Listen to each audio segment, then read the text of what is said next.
Junky. Prologue. I was born in 1914 in a solid 3-story brick house in a large Midwest city. My parents were comfortable. My father owned and ran a lumber business. The house had a lawn in front, a backyard with a garden, a fish pond, and a high wooden fence all around it. I remember the lamplighter lighting the gas street lights and the huge black shiny Lincoln and drives in the park on Sunday. All the props of a safe, comfortable way of life that is now gone forever. Actually, my earliest memories are colored by a fear of nightmares. I was afraid to be alone and afraid of the dark, and afraid to go to sleep because of dreams where a supernatural horror seemed always on the point of taking shape. I was afraid someday the dream would still be there when I woke up. I recall hearing a maid talk about opium and how smoking opium brings sweet dreams, and I said, I will smoke opium when I grow up. I was subject to hallucinations as a child. Once I woke up in the early morning light and saw little men playing in a blockhouse I had made. I felt no fear, only a feeling of stillness and wonder. Another recurrent hallucination, or nightmare, concerned animals in the wall, and started with the delirium of a strange, undiagnosed fever that I had at the age of 4 or 5. I went to a progressive school with the future solid citizens, the lawyers, doctors, and businessmen of a large Midwest town. I was timid with the other children and afraid of physical violence. One aggressive little lesbian would pull my hair whenever she saw me. I would like to shove her face in right now, but she fell off a horse and broke her neck years ago.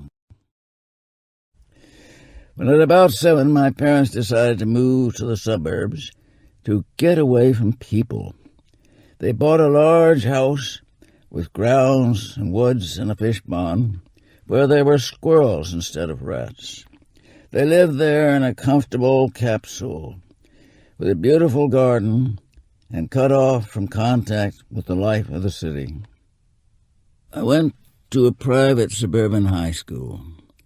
I was not conspicuously good or bad at sports, neither brilliant nor backward in studies. I had a definite blind spot for mathematics or anything mechanical. I never liked competitive team games and avoided these whenever possible.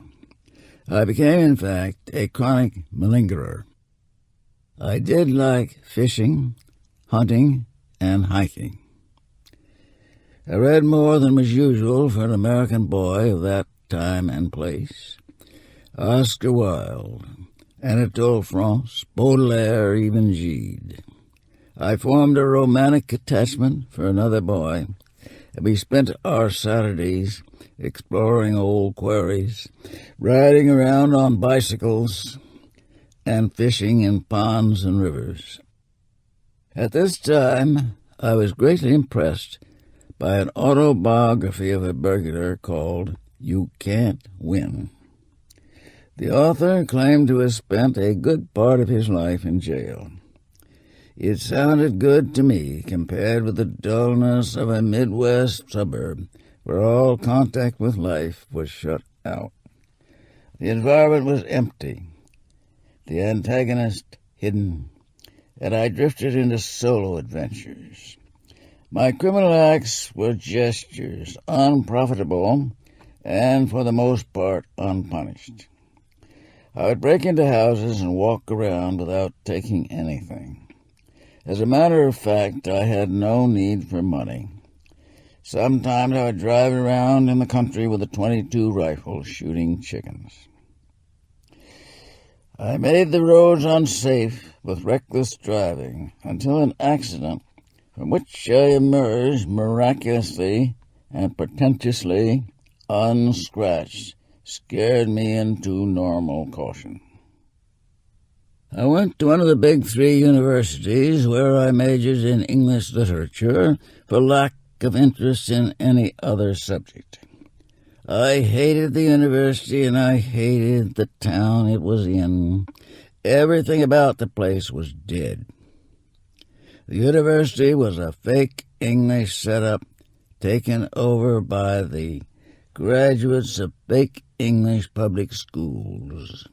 I was lonely. I knew no one, and strangers were regarded with distaste by the closed corporation of the desirables.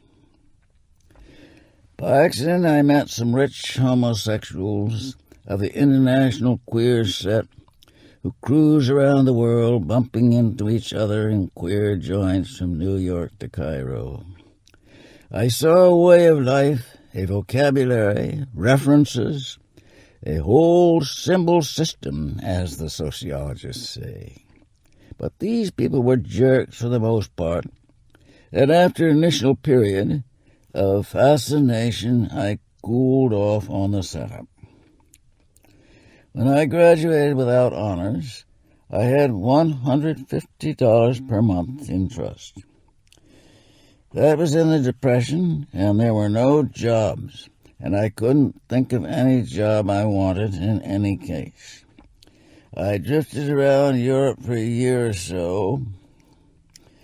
Remnants of the post-war decay lingered in Europe.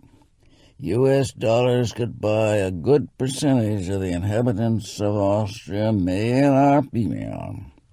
That was in 1936, and the Nazis were closing in fast. I went back to the States.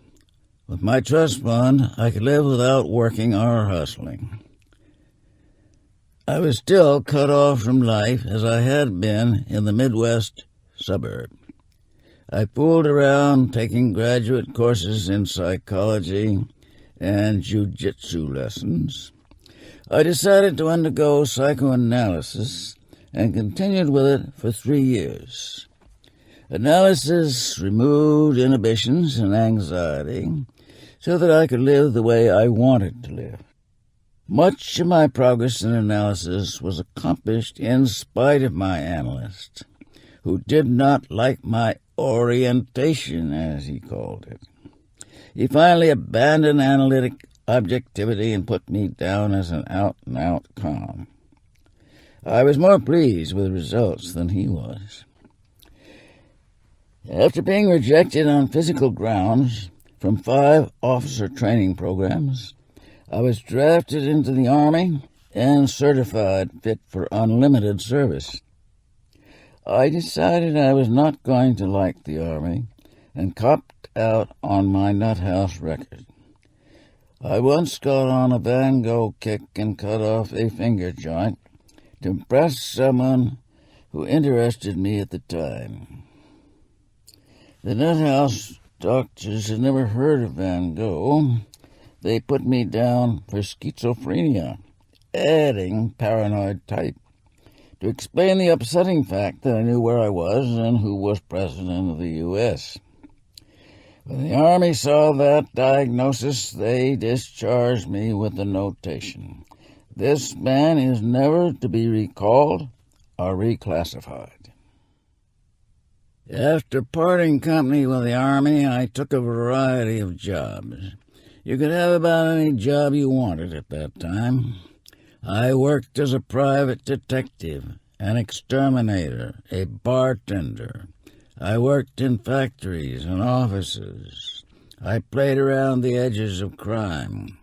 But my $150 per month was always there.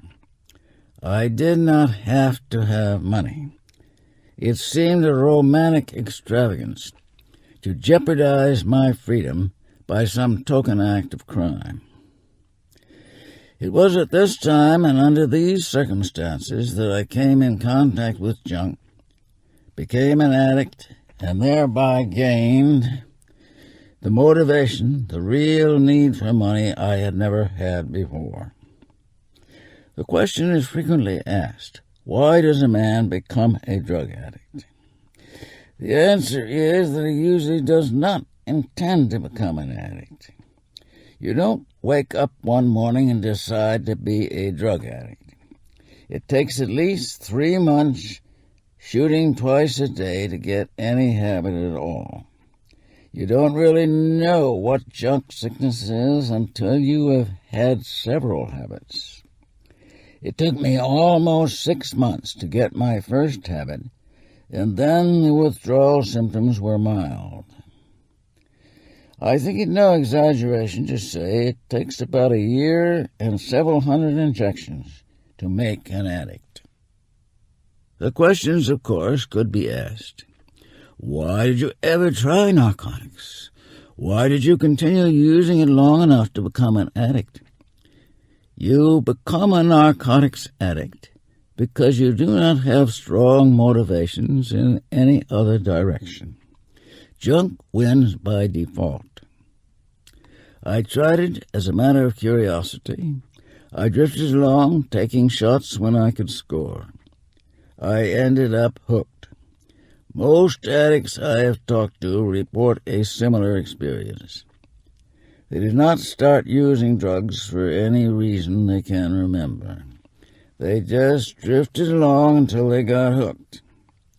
If you have never been addicted, you can have no clear idea what it means to need junk with the addict's special need. You don't decide to be an addict. One morning you wake up sick, and you are an addict. I have never regretted my experience with drugs. I think I am in better health now as a result of using junk at intervals than I would be if I had never been an addict. Junk is a cellular equation that teaches the user facts of general validity. I've learned a great deal from using junk. I've seen life measured out in eyedroppers of morphine solution. I experienced the agonizing deprivation of junk sickness and the pleasure of relief when junk-thirsty cells drank from the needle. Perhaps all pleasure is relief. I have learned the cellular stoicism that junk teaches the user. I have seen a cell full of sick junkies, silent and immobile in separate misery. They knew the pointlessness of complaining or moving.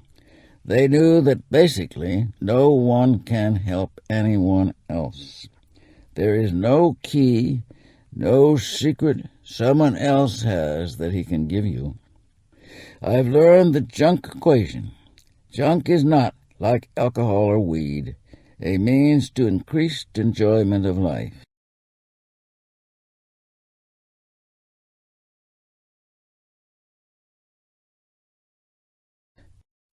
Junk is not a kick. It is a way of life. My first experience with junk was during the war, about 1944 or 1945. I had made the acquaintance of a man named Norton who was working in a shipyard at the time. Norton, whose real name was Morelli or something like that, had been discharged from the peacetime army for forging a paycheck. It was classified 4F for reasons of bad character. He looked like George Rath, but was taller. Norton was trying to improve his English and achieve a smooth, affable manner. Affability, however, did not come natural to him. In repose, his expression was sullen and mean. You knew he always had that mean look when you turned your back. Norton was a hard-working thief, and he did not feel right unless he stole something every day from the shipyard where he worked. A tool, some canned goods, a pair of overalls, anything at all. One day he called me up and said he had stolen a Tommy gun. Could I find someone to buy it? I said, maybe, bring it over. The housing shortage was getting underway. I paid $15 a week for a dirty apartment that opened onto a companionway and never got any sunlight. The wallpaper was flicking off because the radiator leaked steam when there was any steam in it to leak. The place was full of roaches, and occasionally I killed a bedbug. I was sitting by the radiator, a little damp from the steam, when I heard Norton's knock. I opened the door, and there he was, standing in the dark hall, with a big parcel wrapped in brown paper under his arm. He smiled and said, "Hello." I said, "Come in, Norton, take off your coat." He unwrapped the Tommy gun, and we assembled it and snapped the firing pin. I said I would find someone to buy it. Norton said, "Oh, here's something else I picked up." It was a flat yellow box with 5 1/2-grain cigarettes of morphine tartrate. "This is just a sample," he said, indicating the morphine. "I've got 15 of these boxes at home, and I can get more if you get rid of these." I said, "I'll see what I can do." At that time I had never used any junk, and it did not occur to me to try it. I began looking for someone to buy the 2 items, and that is how I ran into Roy and Herman. I knew a young hoodlum from upstate New York who was working as a short-order cook in Rikers. "Cooling off," he explained. I called him and said I had something to get rid of and made an appointment to meet him in the Angle Bar on 8th Avenue near 42nd Street. The bar was a meeting place for 42nd Street hustlers, a peculiar breed of 4-flushing would-be criminals. They're always looking for a set-up man, someone to plan jobs and tell them exactly what to do. Since no set-up man would have anything to do with people so obviously inept, unlucky, and unsuccessful, they go on looking, fabricating preposterous lies about their big scores, cooling off as dishwashers, soda jerks, waiters, occasionally rolling a drunk or a timid queer. Always looking for the set-up man with a big job who will say, "I've been watching you. You're the man I need for this setup. Now listen." Jack, through whom I met Roy and Herman, was not one of these lost sheep looking for the shepherd, with a diamond ring and a gun in the shoulder holster, and the hard, confident voice with overtones of connections, fixes, set-ups that would make a stick-up sound easy and sure of success. Jack was very successful from time to time, and would turn up in new clothes and even new cars. He was also an inveterate liar, who seemed to lie more for himself than for any visible audience.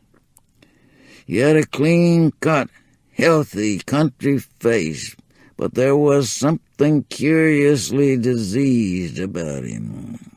He was subject to sudden fluctuations in weight, like a diabetic or a sufferer from liver trouble. These changes in weight were often accompanied by uncontrollable fits of restlessness, so that he would disappear for some days. He slid into the booth where I was sitting and ordered a shot of whiskey. He tossed it off, put the glass down, and looked at me, with his head tilted a little to one side and back. "What's this guy got?" he said. "A Tommy gun and about 35 grains of morphine. The morphine I can get rid of right away, but the Tommy gun may take a little time." Two detectives walked in and leaned on the bar, talking to the bartender. Jack jerked his head in their direction. "The law. Let's take a walk." I followed him out of the bar. "I'm taking you to someone who will want the morphine," he said. "You want to forget this address." We went down to the bottom level of the independent subway. Jack's voice, talking to his invisible audience, went on and on. No external noise drowned him out. "Give me a 38 every time. Just flick back the hammer and let her go. I'll drop anyone at 500 feet. Don't care what you say. My brother has 230 caliber machine guns stashed in Iowa." We got off the subway and began to walk on snow-covered sidewalks between tenements. This guy owed me for a long time, see. I knew he had it, but he wouldn't pay. So I waited for him when he finished work. I had a roll of nickels. No one can hang anything on you for carrying U.S. currency. Told me he was broke. I cracked his jaw and took my money off him. Two of his friends standing there, but they kept out of it. I'd have switched a blade on them. We were walking up tenement stairs. The stairs were made of worn black metal. We stopped in front of a narrow metal-covered door, and Jack gave an elaborate knock, inclining his head to the door like a safecracker. The door was opened by a large, flabby, middle-aged queer with tattooing on his forearms and even on the backs of his hands. "This is Joey," Jack said, and Joey said, "Hello there." Jack pulled a $5 bill from his pocket and gave it to Joey. "Get us a quarter Shanleys, will you, Joey?" Joey put on an overcoat and went out. After Joey went out, I noticed another man who was standing there looking at me. Waves of hostility and suspicion flowed out from his large brown eyes like some sort of television broadcast. The effect was almost like a physical impact. The man was small and very thin, his neck loose in the collar of his shirt.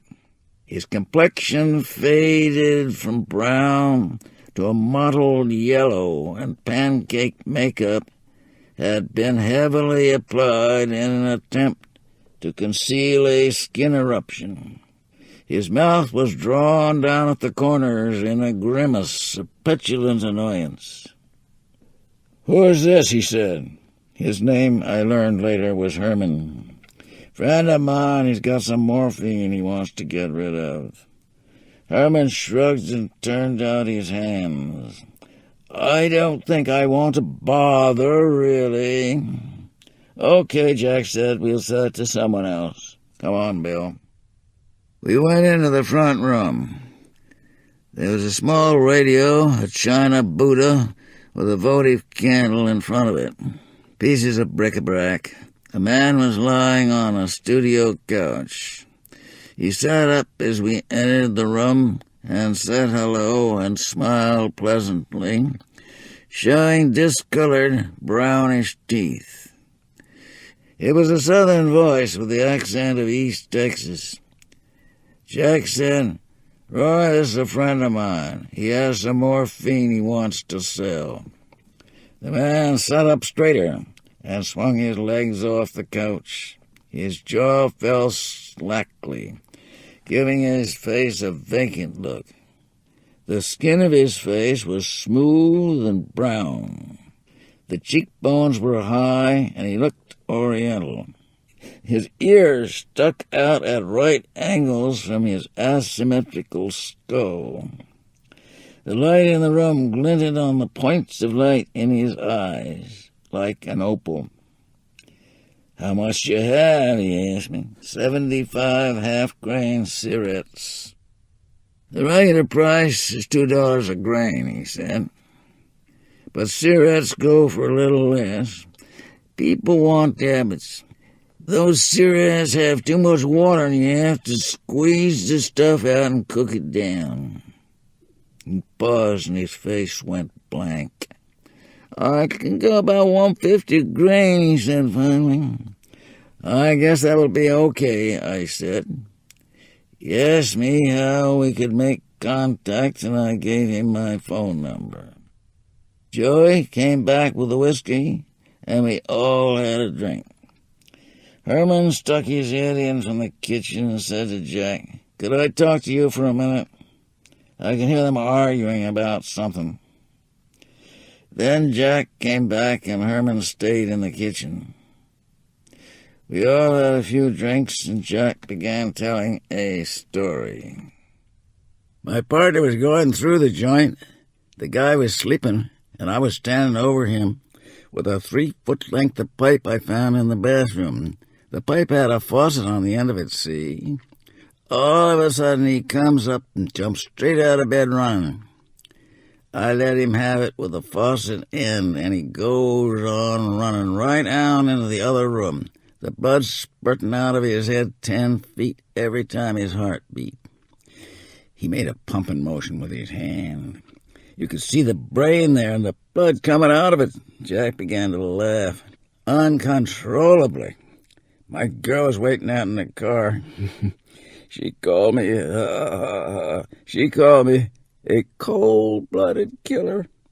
He laughed until his face was purple. A few nights after meeting Roy and Herman, I used one of the cigarettes, which was my first experience with junk. A cigarette is like a toothpaste tube with a needle on the end. You push a pin down through the needle, the pin punctures the seal, and the cigarette is ready to shoot. Morphine hits the backs of the legs first, then the back of the neck. A spreading wave of relaxation, slackening the muscles away from the bones so that you seem to float without outlines, like lying in warm salt water. As this relaxing wave spread, I experienced a strong feeling of fear. I had the feeling that some horrible image was just beyond the field of vision, moving as I turned my head so that I never quite saw it. I felt nauseous. I lay down and closed my eyes. A series of pictures passed like watching a movie. A huge neon-lighted cocktail bar that got larger and larger, until streets, traffic, and street repairs were included in it. A waitress carrying a skull on a tray, stars in the clear sky, the physical impact of the fear of death, the shutting off of breath, the stopping of blood. I dozed off and woke up with a start of fear. Next morning I vomited and felt sick until noon. Roy called that night. About what we were discussing the other night, he said, "I could go about $4 per box and take 5 boxes now. Are you busy? I'll come over to your place. We'll come to some kind of agreement." A few minutes later, he knocked at the door. He had on a Glen plaid suit and a dark, coffee-coated shirt. We said hello, and he looked around blankly and said, "If you don't mind, I'll take one of those now." I opened the box. He took out a cigarette and injected it into his leg. He pulled up his pants briskly and took out $20. I put 5 boxes on the kitchen table. I think I'll take them out of the boxes, he said. Too bulky. He began putting the cigarettes into his coat pockets. I don't think they'll perforate this way, he said. Listen, I'll call you again in a day or so after I get rid of these and have some more money. Next day he was back. He shot another cigarette and pulled out $40. I laid out 10 boxes and kept 2. These are for me, I said. He looked at me surprised. You use it? Now and then. It's bad stuff, he said, shaking his head. The worst thing that can happen to a man. We all think we can control it at first. Sometimes we don't want to control it. He laughed. I'll take all you can get at that price. Next day he was back. He asked if I didn't want to change my mind about selling the 2 boxes. I said no. He bought 2 cigarettes for $1 each, shot them both, and left. During the next month, I used up the 8 cigarettes I had not sold. The fear I had experienced after using the first cigarette was not noticeable after the third, but still, from time to time after taking a shot, I would wake up with a start of fear. After 6 weeks or so, I gave Roy a ring. I said, Say, do you have any to sell of the material I sold you before? There was a pause. Yes, he said. I can let you have 6, but the price will have to be $3 per. You understand, I don't have many. Okay, I said, you know the way. Bring it on over. It was 12 1/2-grain tablets in a thin glass tube. I paid him $18, and he apologized again for the retail rate. Next day, he bought 2 grains back. It's mighty hard to get now at any price, he said, looking for a vein in his leg and shot the liquid in. Later that day, Roy pointed out to me a drugstore where they sold needles without any questions. Very few drugstores will sell them without a prescription. He showed me how to make a collar out of paper to fit the needle to an eyedropper. An eyedropper is easier to use than a regular hypo, especially for giving yourself vein shots. Several days later, Roy sent me to see a doctor with a story about kidney stones to hit him for a morphine prescription. The doctor's wife slammed the door in my face, but Roy finally got past her and made the doctor for a 10-grain script. The doctor's office was in junk territory on 102nd Street off Broadway. He was a doddering old man and could not resist the junkies who filled his office and were, in fact, his only patients. It seemed to give him a feeling of importance to look out and see an office full of people. Roy shipped out at 2 or 3 week intervals. His trips were Army transport and generally short. When he was in town, we generally split a few scripts. The old croaker on 102nd finally lost his mind altogether, and no drugstore would fill his scripts. But Roy located an Italian doctor out in the Bronx who would write. I was taking a shot from time to time, but I was a long way from having a habit. At this time, I moved into an apartment on the Lower East Side. It was a tenement apartment with a front door opening into the kitchen. One day, Herman told me about a kilo of first-class New Orleans weed I could pick up for $70. Bushing weed looks good on paper like fur farming or raising frogs. At 75 cents a stick, 70 sticks next to the ounce, it sounded like money. I was convinced and bought the weed. Herman and I formed a partnership to push the weed. We located a lesbian named Marion, who lived in the village and said she was a poetess. We kept the weed in Marion's apartment, turned her on for all she could use, and gave her 50% on sales. She knew a lot of tea-heads. Another lesbian moved in with her, and every time I went to Marion's apartment, there was this huge red-haired Lizzie watching me with her cold fish eyes full of stupid hate. One day, the red-haired Lizzie opened the door and stood there, her face dead white and puffy with Nematol sleep. She shoved a package of weed at me. "Take this and get out," she said. "You're both motherfuckers." She was half asleep. Her voice was matter-of-fact, as if referring to actual incest. I said, "Tell Marion thanks for everything." She slammed the door.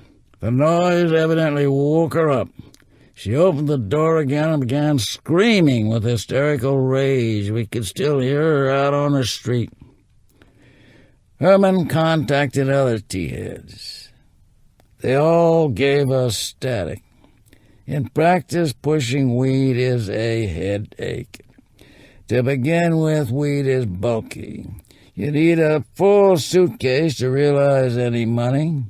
If the cops start kicking your door in, it's like being with a bale of alfalfa. Tea-heads are not like junkies. A junkie hands you the money, takes his junk and cuts. But tea-heads don't do things that way. They expect the peddler to light them up and sit around talking for half an hour to sell $2 worth of weed. If you come right to the point, they say you're a bring-down. In fact, a peddler should not come right on and say he is a peddler. No, he just scores for a few good cats and chicks because he is viperish. Everyone knows that he himself is the connection, but it is bad form to say so. God knows why. To me, tea-heads are unfathomable. I soon found out I couldn't get along with these characters, and I was glad to find someone to take the tea off my hands at cost. I decided right then I would never push any more tea. In 1937, weed was placed under the Harrison Narcotics Act. Narcotics authorities claim it is a habit-forming drug, that its use is injurious to mind and body, and that it causes the people who use it to commit crimes. Here are the facts. Weed is positively not habit-forming. You can smoke weed for years, and you will experience no discomfort if your supply is suddenly cut off. I have seen tea-heads in jail, and none of them showed withdrawal symptoms. I smoked weed myself, off and on, for 15 years, and never missed it when I ran out. There is less habit to weed than there is to tobacco. Weed does not harm the general health. In fact, most users claim it gives you an appetite and acts as a tonic to the system. I was shooting every day now. Herman had moved into my apartment on Henry Street. It would not have occurred to Herman to pay rent himself. He had lived in other people's apartments all his life.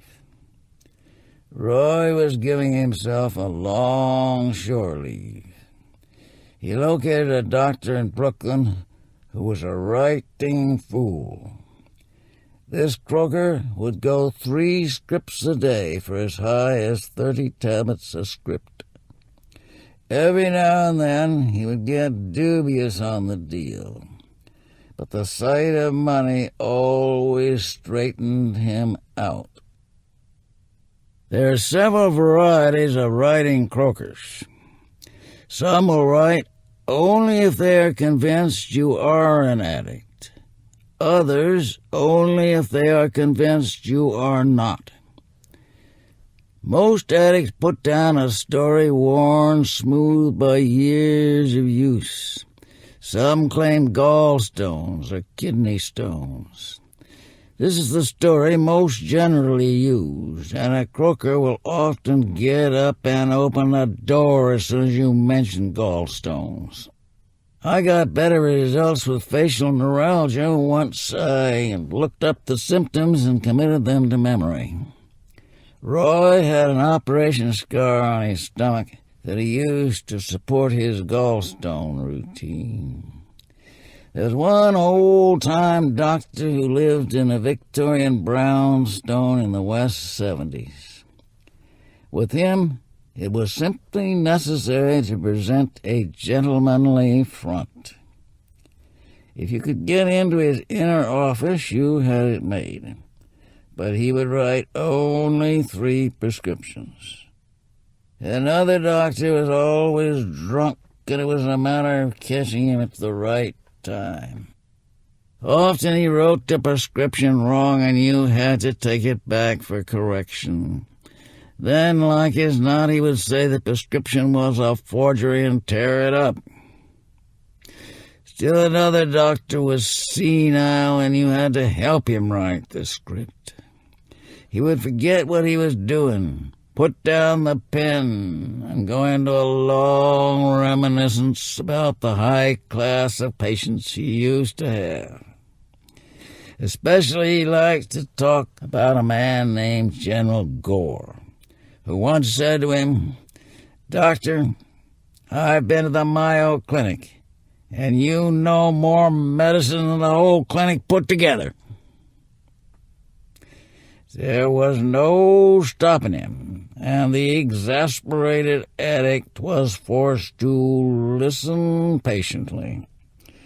Generally speaking, old doctors are more apt to write than the young ones. Refugee doctors were a good field for a while, but the addicts burned them down. Often a doctor will blow his top at the mention of narcotics and threatened to call the law. Roy was such a junk hog that Herman and I had to shoot more than we needed to keep up with him and get our share. I began shooting in the main line to save stuff, and because the immediate kick was better, we were having trouble filling the scripts. Most drugstores will only fill a morphine script once or twice. Many, not at all. There was one drugstore that would fill all our scripts anytime, and we took them all there, though Roy said we ought to spread them out so they would be harder for the inspector to find. It was too much trouble to walk around from drugstore to drugstore, so we usually ended up taking them to the same place. I was learning to hide my stuff carefully, stash it, as they say in the trade, so Roy and Herman couldn't find it and take some. Taking junk hidden by another junkie is known as making him for his stash. It is difficult to guard against this form of theft because junkies know where to look for a stash. Some people carry their junk around with them, but a man who does that is subject to a charge of possession in the event of search by the law. As I began using stuff every day, or often several times a day, I stopped drinking and going out at night. When you use junk, you don't drink. Seemingly, the body that has a quantity of junk in its cells will not absorb alcohol. The liquor stays in the stomach, slowly building up nausea, discomfort, dizziness, and there is no kick. Using junk would be a sure cure for alcoholics. I also stopped bathing. When you use junk, the feel of water on the skin is unpleasant for some reason, and junkies are reluctant to take a bath. A lot of nonsense has been written about the changes people undergo as they get a habit. All of a sudden, the addict looks in the mirror and does not recognize himself. The actual changes are difficult to specify, and they do not show up in the mirror. That is, the addict himself has a special blind spot as far as the progress of his habit is concerned. He generally does not realize that he is getting a habit at all. He says there's no need to get a habit if you're careful and observe a few rules like shooting every other day. Actually, he does not observe these rules, but every extra shot is regarded as exceptional. I have talked to many addicts, and they all say they were surprised when they discovered they actually had the first habit. Many of them attributed their symptoms to some other cause. As the habit takes hold, life telescopes down to junk. One fix and looking forward to the next. Stashes and scripts, spikes and droppers. The addict himself often feels that he is leading a normal life, and the junk is incidental. He does not realize that he is just going through the motions in his non-junk activities. It is not until his supply is cut off that he realizes what junk means to him. Why do you need narcotics, Mr. Lee? Is a question that stupid psychiatrists ask. The answer is, I need junk to get out of bed in the morning, to shave and eat breakfast. I need it to stay alive. All croakers pack in sooner or later.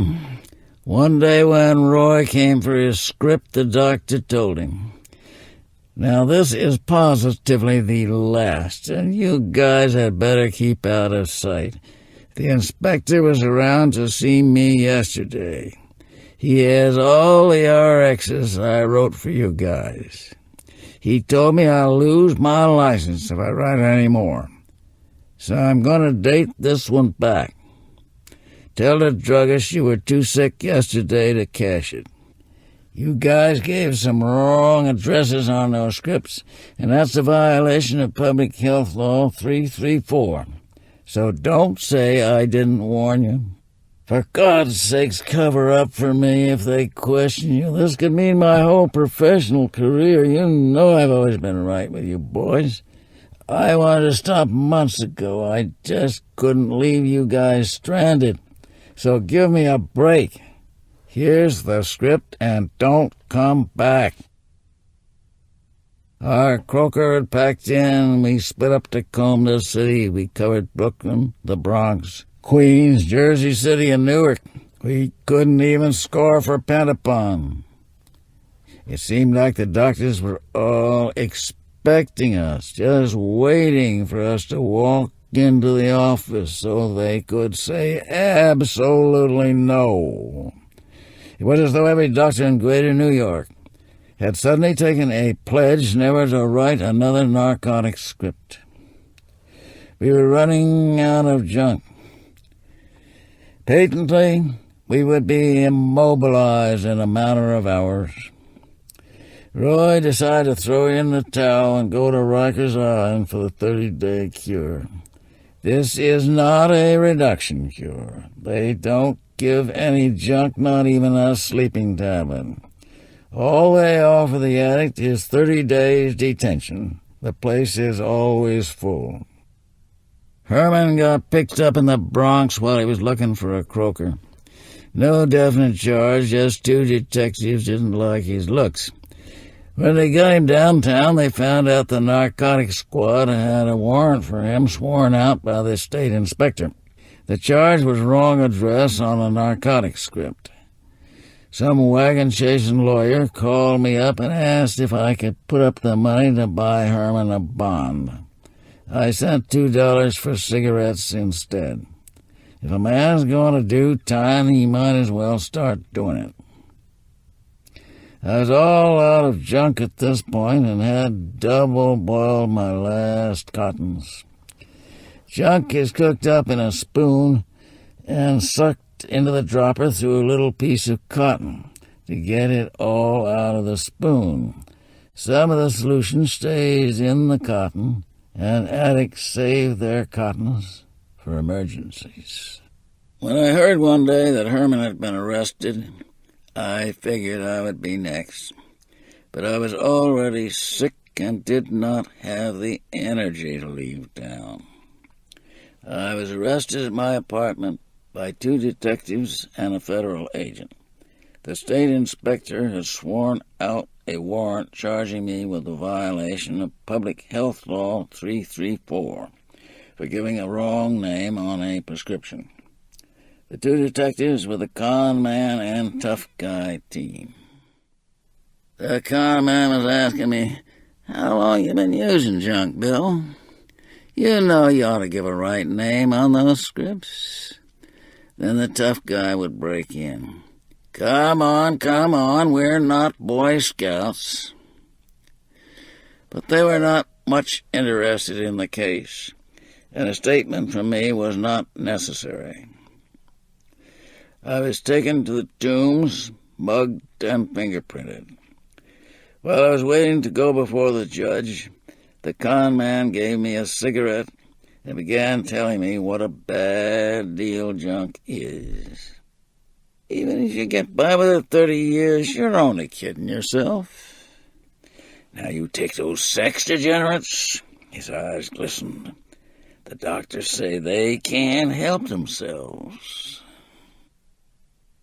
The judge set bail at $1,000. I was taken back to the tombs, ordered to take off my clothes and get under the shower. An apathetic guard poked through my clothes. I got dressed again, went up in the elevator, and was assigned to a cell. The last of the codeine was running out. My nose and eyes began to run. Sweat soaked through my clothes. Hot and cold flashes hit me as though a furnace door was swinging open and shut. I lay down on the bunk too weak to move. My legs ached and twitched so that any position was intolerable. And I moved from one side to the other, sloshing about in my sweaty clothes. A negro voice was singing, get up, woman, off your big, fat, rusty dusty." Voices drifted back and forth. 40 years, man, I can't do no 40 years.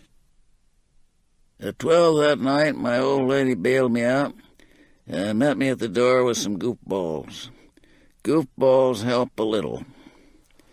Next day I was worse and could not get out of bed, so I stayed in bed taking Nembies at intervals.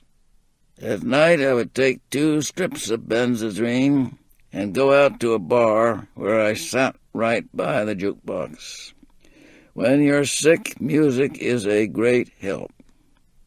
Once in Texas, I kicked a habit on weed, a pint of paregoric, and a few Louis Armstrong records. Almost worse than the sickness is the depression that goes with it. One afternoon I closed my eyes and saw New York in ruins. Huge centipedes and scorpions crawled in and out of empty bars and cafeterias and drugstores on 42nd Street. Weeds were going up through cracks and holes in the pavement. There was no one in sight.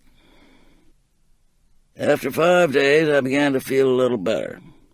After 8 days I got the chucks and developed a tremendous appetite for cream puffs and macaroons. In 10 days the sickness had gone. My case had been postponed. Roy came back from his 30-day cure on Rikers Island and introduced me to a peddler who was pushing Mexican H on 103rd and Broadway. During the early part of the war, imports of H were virtually cut off, and the only junk available was prescription M. However, lines of communication reformed, and heroin began coming in from Mexico, where there were poppy fields tended by Chinese. 103rd is a subway stop, a crowded block. This is junk territory.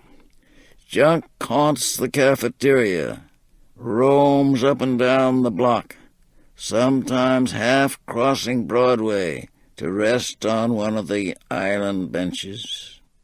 A ghost in daylight on a crowded street. You could always find a few junkies sitting in the cafeteria or standing around outside with coat collars turned up, spitting on the sidewalk and looking up and down the street as they waited for the connection. In summer, they sit on the island benches, huddled like so many vultures in their dark suits. The hipster bebop junkies never showed at 103rd Street. The 103rd Street boys were all old-timers. Thin, sallow faces, bitter, twisted mouths, stiff-fingered, stylized gestures. There is a junk gesture that marks the junkie like the limp wrist marks the fag. The hand swings out from the elbow, stiff-fingered, palm up. They were of various nationalities and physical types, but they all looked alike somehow. They all looked like junk. There was Irish, George the Greek, Pentapon Rose, Louis the Bellhop, Eric the Fag, the Beagle, the Sailor, and Joe the Mex. Several of them are dead now, others are doing time. Joe the Mex had a thin face with a long, sharp, twitchy nose and a down-curving, toothless mouth. Joe's face was lined and ravaged, but not old. Things had happened to his face, but Joe was not touched. His eyes were bright and young. There was a gentleness about him, common to many old-time junkies. You could spot Joe blocks away. In the anonymous city crowd, he stood out sharp and clear, as though you were seeing him through binoculars. He was a liar, and like most liars, he was constantly changing his stories, altering time and personnel from one telling to the next. Louis was a shoplifter who had lost what nerve he ever had. He wore long, shabby black overcoats that gave him the look of a furtive buzzard. Thief and junkie stuck out all over him, and Louis had a hard time making it. I heard that at one time he had been a stool pigeon, but at the time I knew him, he was generally considered right. George the Greek did not like Louis and said he was just a bum. Don't ever invite him to your home. He'll take advantage. He'll go on the nod in front of your family. He's got no class to him. George the Greek was the admitted arbiter of this set. He decided who was right and who was wrong. George prided himself on his integrity. I never beat nobody. George was a 3-time loser. The next time meant life as an habitual criminal. His life narrowed down to the necessity of avoiding any serious involvements. No pushing, no stealing. He worked from time to time on the docks. He was hemmed in on every side, and there was no way for him to go but down. When he couldn't get junk, which was about half the time, he drank and took goopballs. The fag was a brilliantly successful lush worker. His scores were fabulous. He was the man who gets to a lush first, never the man who arrives on the scene when the lush is lying there with his pockets turned inside out. A sleeping lush, known as a flop in the trade, attracts a hierarchy of scavengers. First come the top lush workers like the fag, guided by a special radar. They only want cash, good rings, and watches. Then come the punks who will steal anything.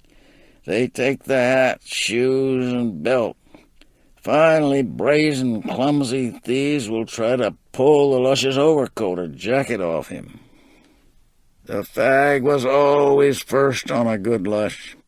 One time he scored for $1,000 at the 103rd Street station. Often his scores ran into the hundreds. If the lush woke up, he would simper and feel the man's thigh, as though his intentions were sexual. From this angle, he got his moniker. He always dressed well, usually in tweed sport coats and gray flannels. A European charm of manner and a slight Scandinavian accent completed his front. No one could have looked less like a lush roller. He always worked alone. The H-caps cost $3 each, and you need at least 3 a day to get by. I was short, so I began working the hole with Roy. We would ride along, each looking out one side of the subway car until one of us spotted a flop, sleeping on a bench. Then we would get off the train. I stood in front of the bench with a newspaper and covered Roy while he went through the lush's pockets. Roy would whisper instructions to me. A little left, too far, a little back. There, hold it there. And I would move to keep him covered. Often we were late, and the lush would be lying there with his pockets turned inside out. We also worked on the cars. I would sit down next to the lush and open a newspaper. Roy would reach across my back and go through the lush's pockets. If the lush woke up, he could see that I had both hands on the paper. An average night went more or less like this. We started work about 11 o'clock, getting on the uptown IRT at Times Square.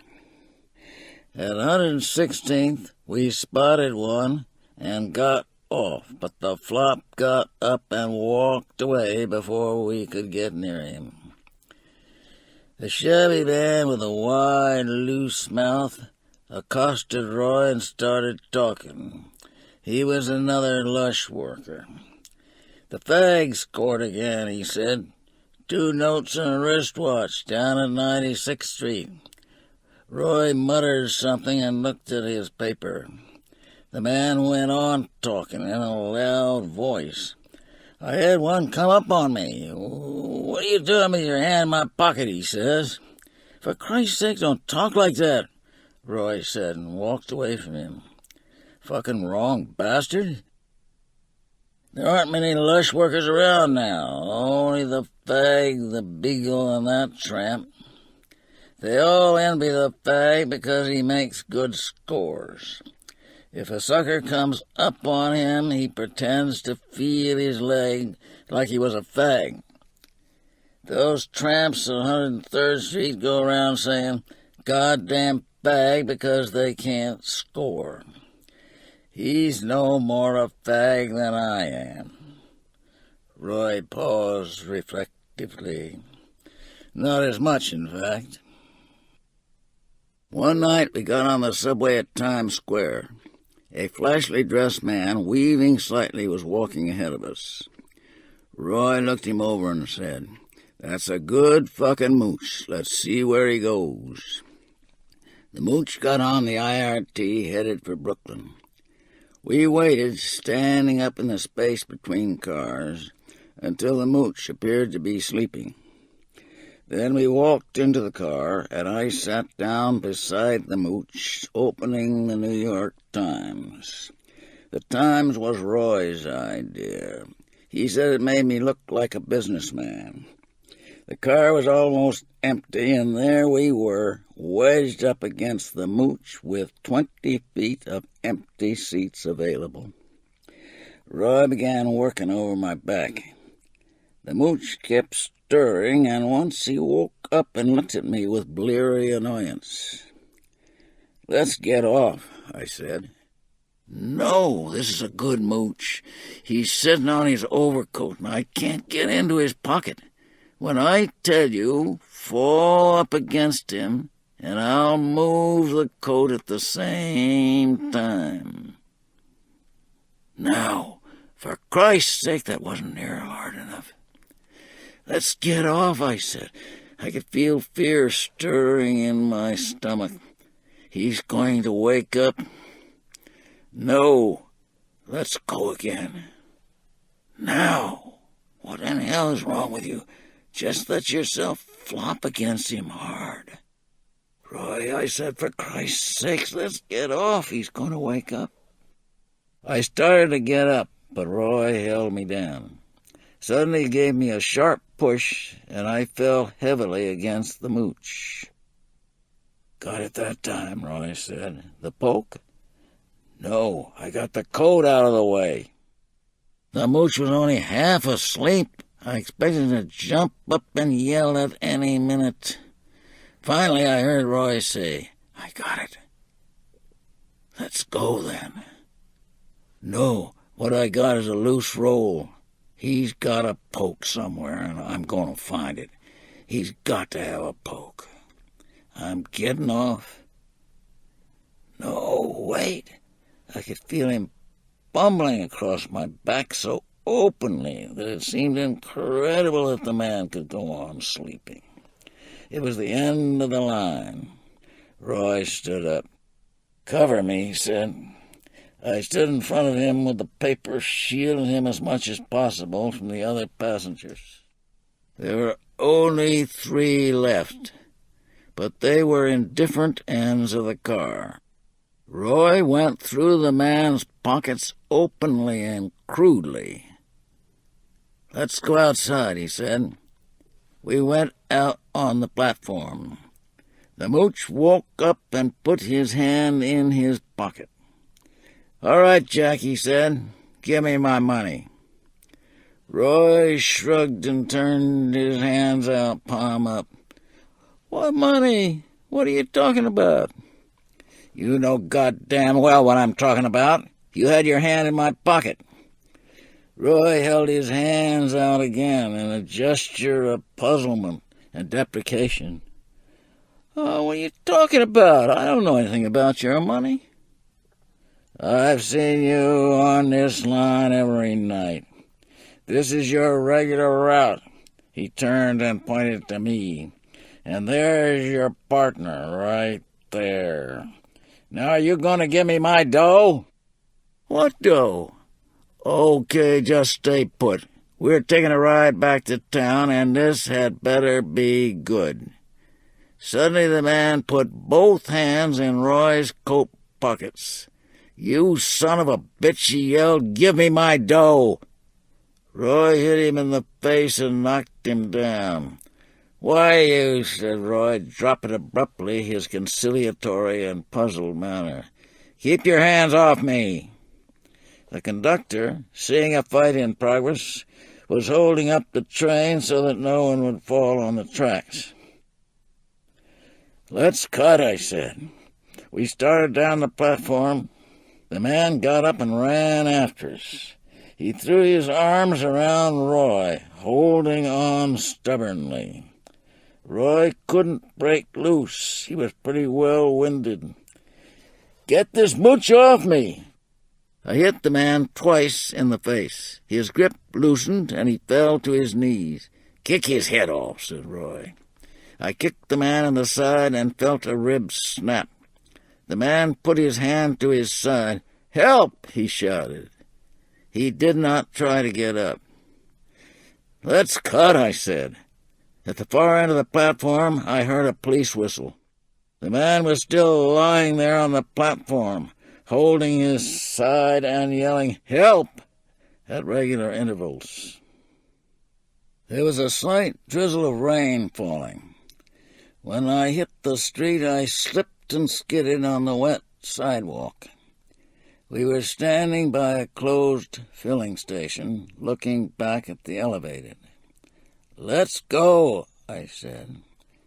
"They'll see us. We can't stay here." We started to walk. "There's sure to be an alarm out for us," Roy said. "Keep a lookout for cars. We'll duck in the bushes if any come along. They'll be figuring us to get back on the subway, so the best thing we can do is keep walking." The drizzle continued. Dogs barked at us as we walked. "Remember our story if we get nailed," Roy said. "We fell asleep and woke up at the end of the line. This guy accused us of taking his money. We were scared, so we knocked him down and ran. They'll beat the shit out of us. You have to expect that." "Here comes a car," I said. "Yellow lights, too." We crawled into the bushes at the side of the road and crouched down behind a signboard. The car drove slowly by. We started walking again. I was getting sick, and I wondered if I would get home to the MS I had stashed in my apartment.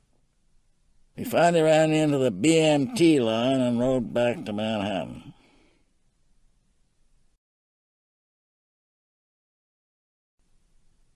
My case came to trial in special sessions. I drew a 4-month suspended sentence. After I gave up lush working, I decided to push junk. There isn't much money in it.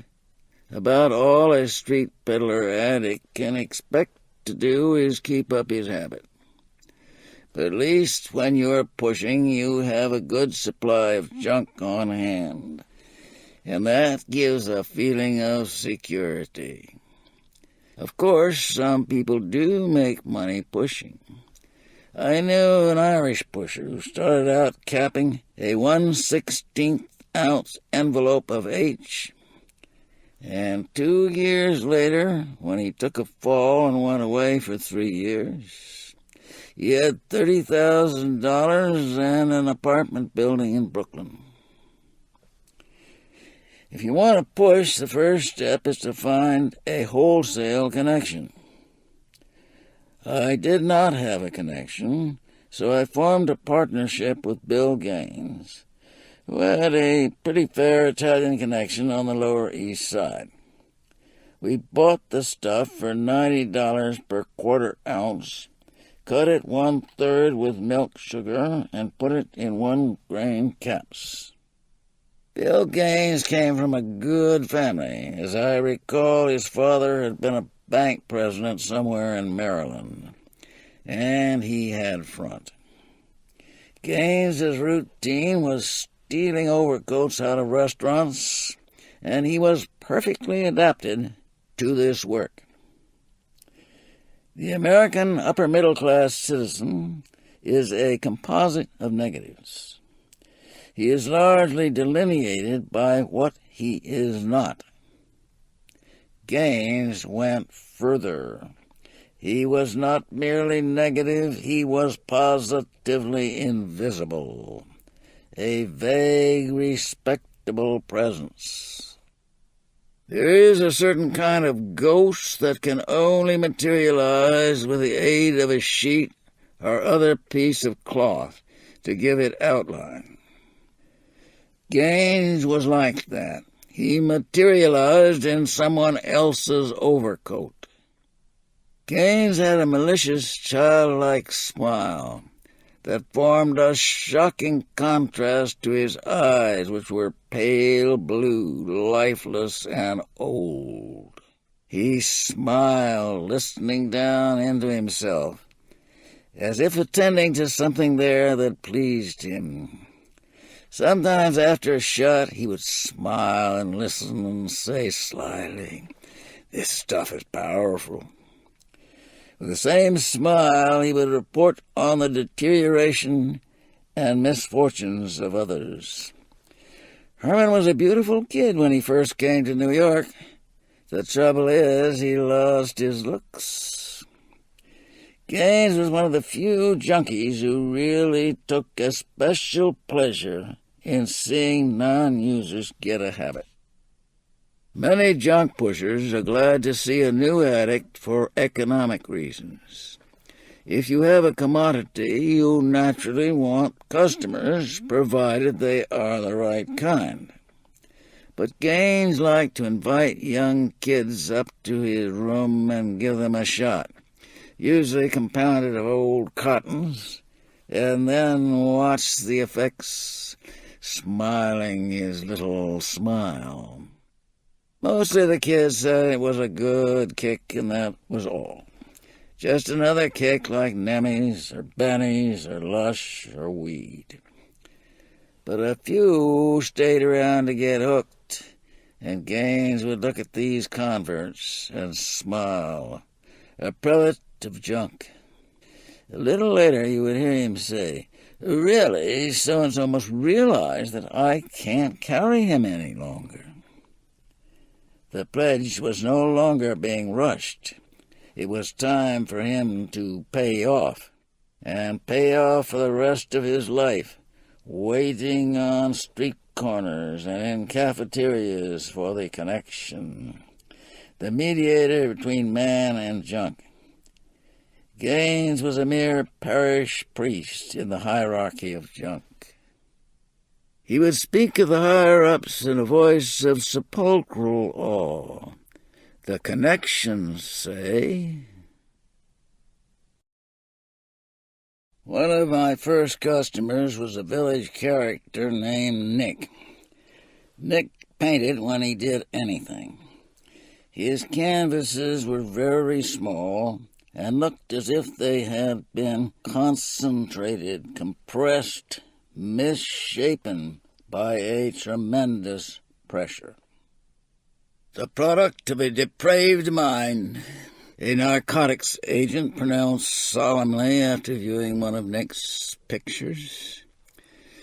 Nick was always half sick, his large, plaintive brown eyes watering slightly and his thin nose running.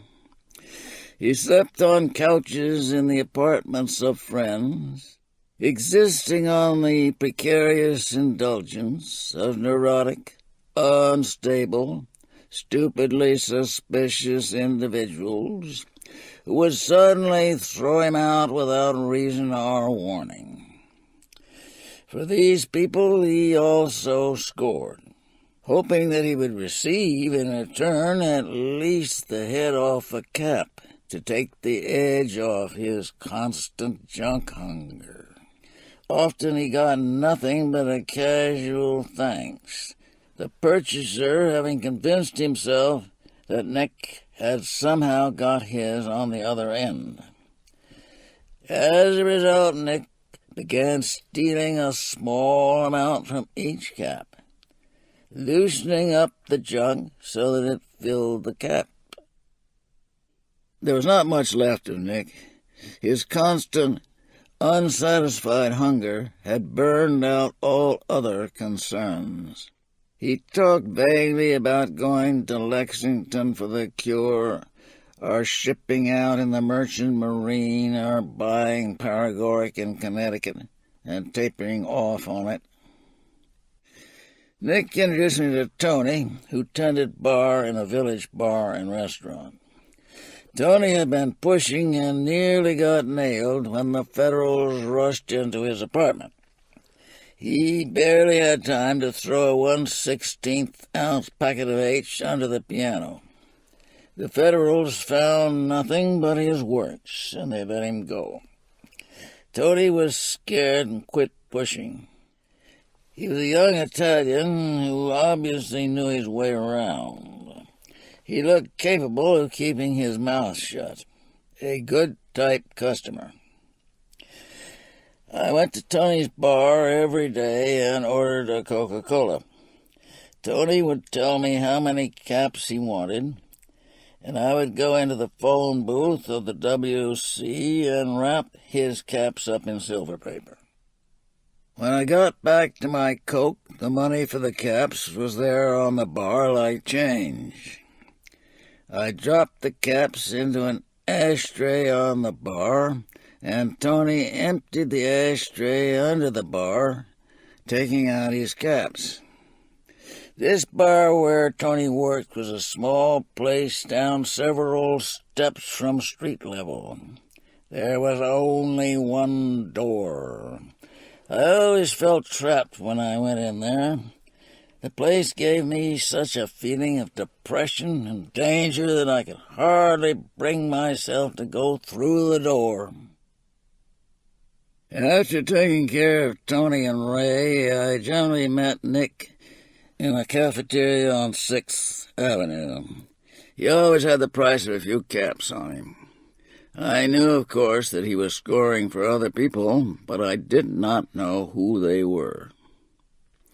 I should have known better than to have dealings with anybody like Nick, who was sick and broke all the time and therefore liable to pick up anybody's money. I was not in a position to turn money down. I had no margin.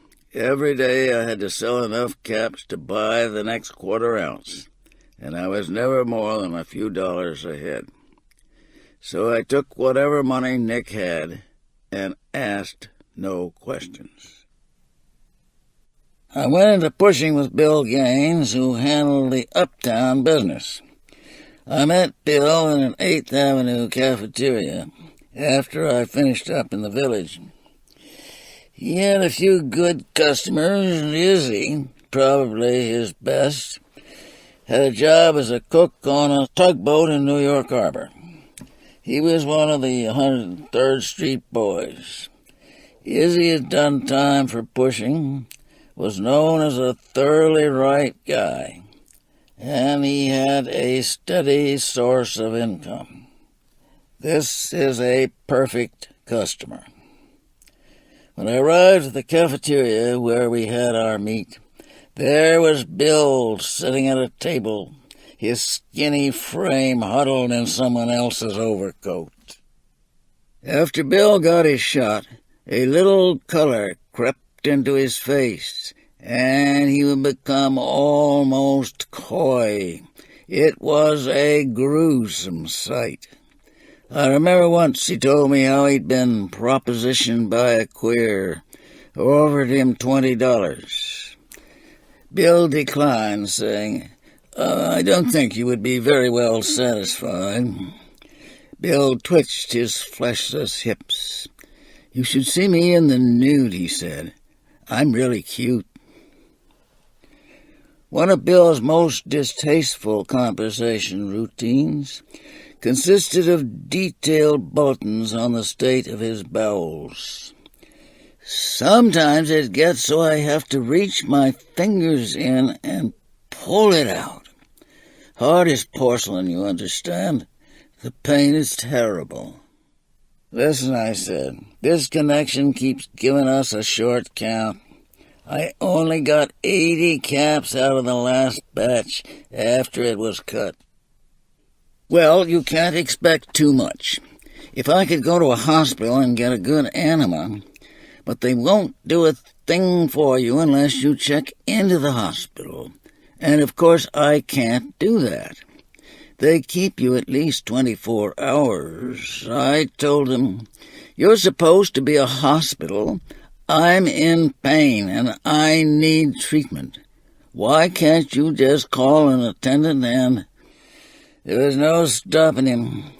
When people start talking about their bowel movements, they are as inexorable as the processes of which they speak. Things went on like this for several weeks. One by one, Nick's contacts located me. They were tired of scoring through Nick and having him steal the head off their caps. What a crew! Mooches, fags, four flushes, stool pigeons, bums, unwilling to work, unable to steal, always short of money, always whining for credit. In the whole lot, there was not one who wouldn't wilt and spill as soon as someone belted him in the mouth and said, "Where'd you get it?" The worst of the lot was Gene Dooley, a scrawny little Irishman with a manner between fag and pimp.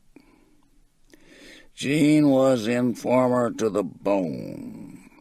He probably pulled out dirty lists of people. His hands were always dirty, and read them off to the law. You could see him bustling into Black and Tan headquarters during the Irish trouble, in a dirty gray toga turning in Christians, giving information to the Gestapo, the GPU, sitting in a cafeteria talking to a narcotics agent. Always the same thin, ratty face, shabby, out-of-date clothes, whiny, penetrating voice. The most unbearable thing about Gene was his voice. It went all through you. This voice was my first knowledge of his existence. Nick had just arrived at my apartment with some score money when I was called to the hall phone by the buzzer. "I'm Gene Dooley," said the voice. "I'm waiting for Nick, and I've been waiting a long time." His voice went up on long time to a shrill, grating whine. I said, "Well, he's here now, and I expect you will see him directly," and hung up. Next day, Dooley called me again. "I'm just around the corner from your place. Do you mind if I come on over? It's cooler for me to meet you alone." He hung up before I could say anything, and 10 minutes later he was standing in the door. When one personality meets another for the first time, there is a period of mutual examination on the intuitive level of empathy and identification. But it was impossible to relate oneself to Dooley in any way. He was simply the focal point for a hostile, intrusive force. You could feel him walk right into your psyche and look around to see if anything was there he could make use of. I stepped back a little from the door to avoid contact with him. He squeezed himself into the room and immediately sat down on the couch and lit a cigarette. "It's better to meet alone like this." His smile was ambiguously sexual. Nick is a very uncool guy. He stood up and handed me $4. "Do you mind if I take off here?" he asked, pulling off his coat. I had never heard anyone else use this expression. For an insane moment I thought he was making advances. He dropped his coat on the couch and rolled up his sleeve. I brought him 2 caps and a glass of water. He had his own works for which I was grateful. "Let me tell you something," he said. "You're making a big mistake to trust Nick. A few nights ago I was in Thompson's cafeteria, and I ran into Rogers, the agent. He told me, 'I know Nick is scoring for all you goddamn junkies here in the village. You're getting good stuff, too, between 16 and 20%. Well, you can tell Nick this. We can take him any time we want. And when we do catch up to him, he's going to work with us. He opened up for me once. He'll do it again. We're going to find out where this stuff is coming from.'" Dooley looked at me and sucked on his cigarette. "When they get Nick, they'll get you. You'd better let Nick know that if he talks, you'll have him poured into a barrel of concrete and dumped in the East River. I don't need to tell you any more. You can see what the situation is." He looked at me, trying to gauge the effect of his words. It was impossible to tell just how much of this story I was expected to believe. Perhaps it was just a roundabout way of saying, "How will you ever know who fingered you? With Nick such an obvious suspect, if I talked, you could never be sure, could you now?" "Could you let me have one cap on credit?" he asked. "What I've just told you should be worth something." I gave him a cap, and he pocketed it without comment. He stood up. "Well, I'll be seeing you. I'll call at the same time tomorrow." I put out a grapevine to see what I could find out about Dooley and to check his story. No one knew anything definite about him. Tony, the bartender, said, "Dooley will think if he has to," but he couldn't give me a definite instance. Dooley came around every day, impudent, demanding, insufferable. Usually he had some new bulletin on the Nick Rogers situation. He didn't mind letting me know that he was in constant touch with Rogers. On top of this, I was just barely scraping by. The short counts we kept getting from the wholesaler, the constant nibbles of credit, and customers coming up 25, 50, or even $1 short, plus my own habit. Cut profits to bare subsistence. When I complained about the wholesaler, Bill Gaines got snappish and said I ought to cut the stuff more. "You're giving a better cap than anybody in New York City. Nobody sells 16% stuff on the street. If your customers don't like it, they can take their business to Walgreens." Tony's bar still gave me the horrors. One day it was raining very hard, and I was on my way to Tony's about a half-hour late. Ray, the young Italian hipster, stuck his head out of the door of a restaurant and called me over. It was a lunch counter with booths along one wall. We sat down at a booth, and I ordered tea. "There's an agent outside in a white trench coat," Ray told me. "He followed me over here from Tony's, and I'm afraid to go out." I drank my cup of tea, thanked him for the information, and left ahead of him. I had the stuff in a package of cigarettes and was ready to throw it in the water-filled gutter. Sure enough, there was a burly young man in a white trench coat standing in a doorway. When he saw me, he started sauntering up the street ahead of me. Then he turned a corner, waiting for me to walk past so he could fall in behind.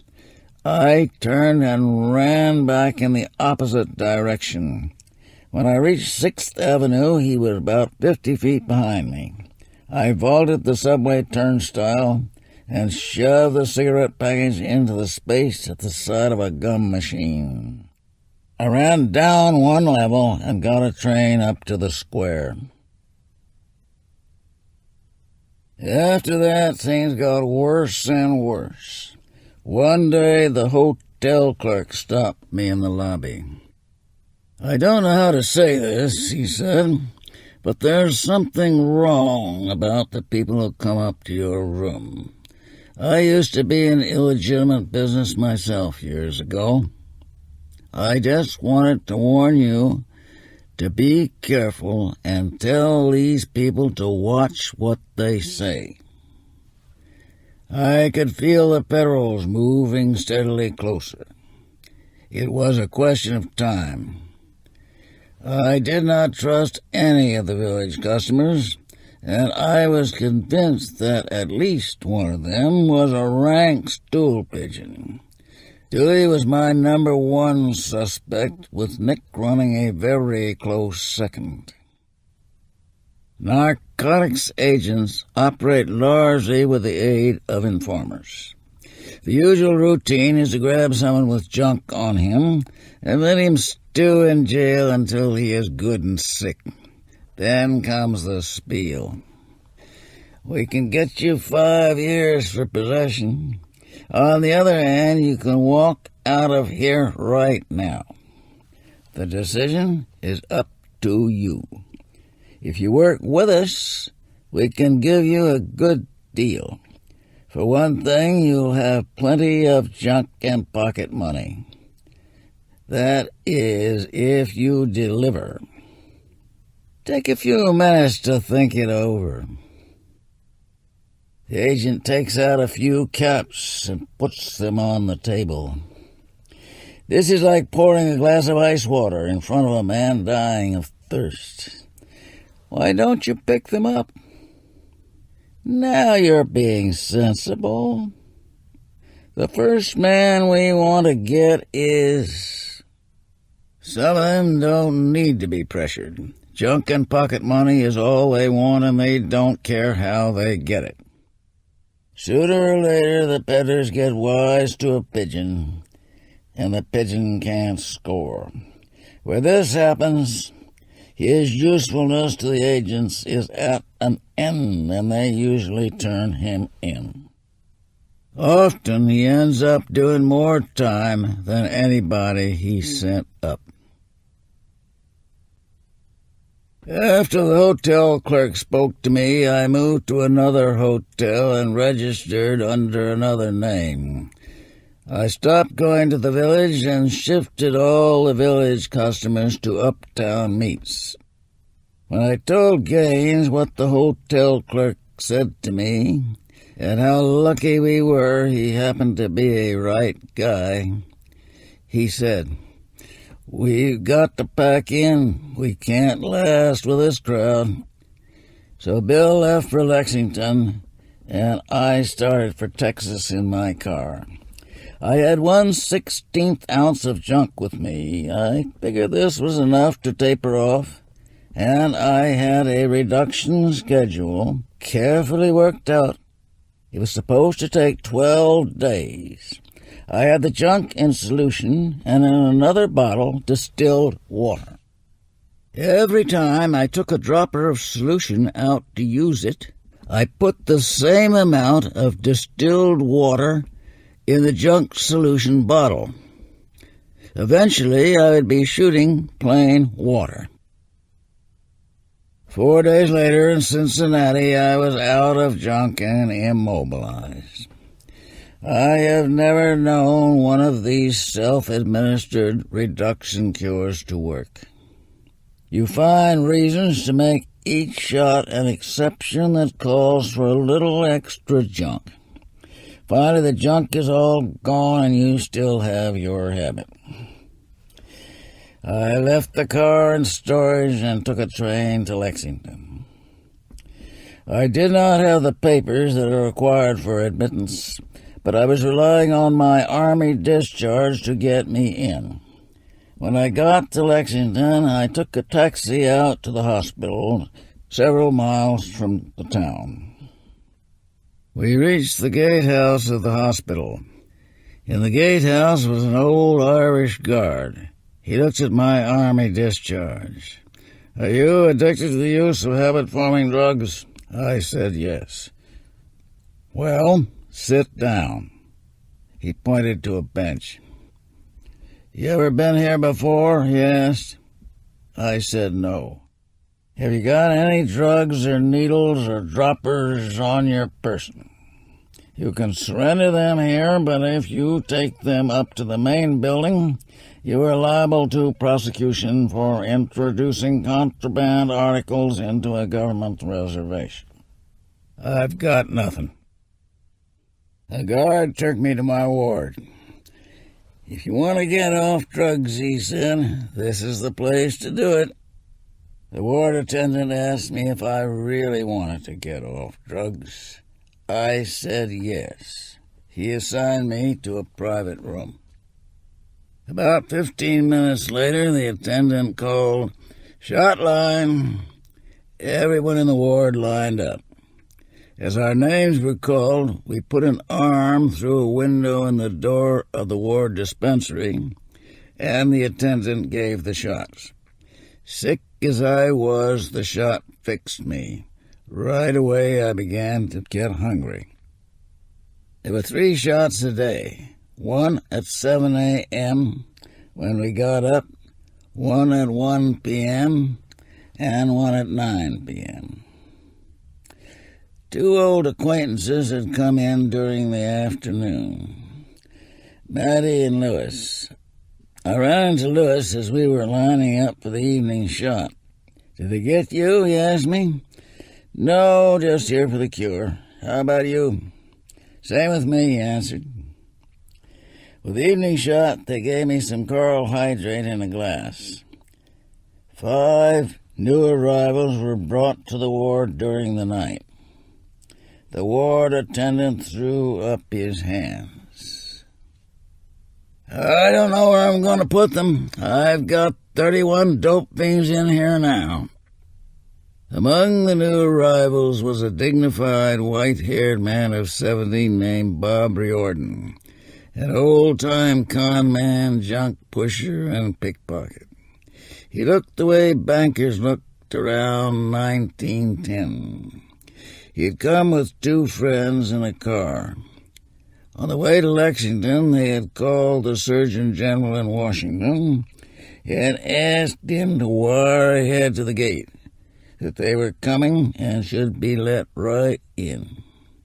They referred to the Surgeon General as Felix and seemed to know him from way back. Only Riordan got in that night. The other 2 drove to a town near Lexington where they knew a croaker to get fixed before they were immobilized for lack of junk. The cure at Lexington is not designed to keep the addicts comfortable. It starts at 1/4 grain of morphine 3 times a day and lasts 8 days. The preparation now used is a synthetic morphine called dolafine. After 8 days, you get a send-off shot and go over in population. There you receive barbiturates for 3 nights, and this is the end of medication. For a man with a heavy habit, this is a very rough schedule. I was lucky in that I came in sick, so the amount given in the cure was sufficient to fix me. The sicker you are, and the longer you have been without junk, the smaller the amount necessary to fix you. When the time came for my send-off shot, I was assigned to Ward B, Skid Row it was called. There was nothing wrong with the accommodations, but the inmates were a sorry-looking lot. In my section, there were a bunch of old bums with the spit running out of their mouths. You're allowed 7 days to rest in population. after medication stops. You don't kick your habit in the shooting gallery, an inmate told me. You kick it over here in population. The night medication stopped, I checked out still sick. On a cold, windy afternoon, 5 of us took a cab into Lexington.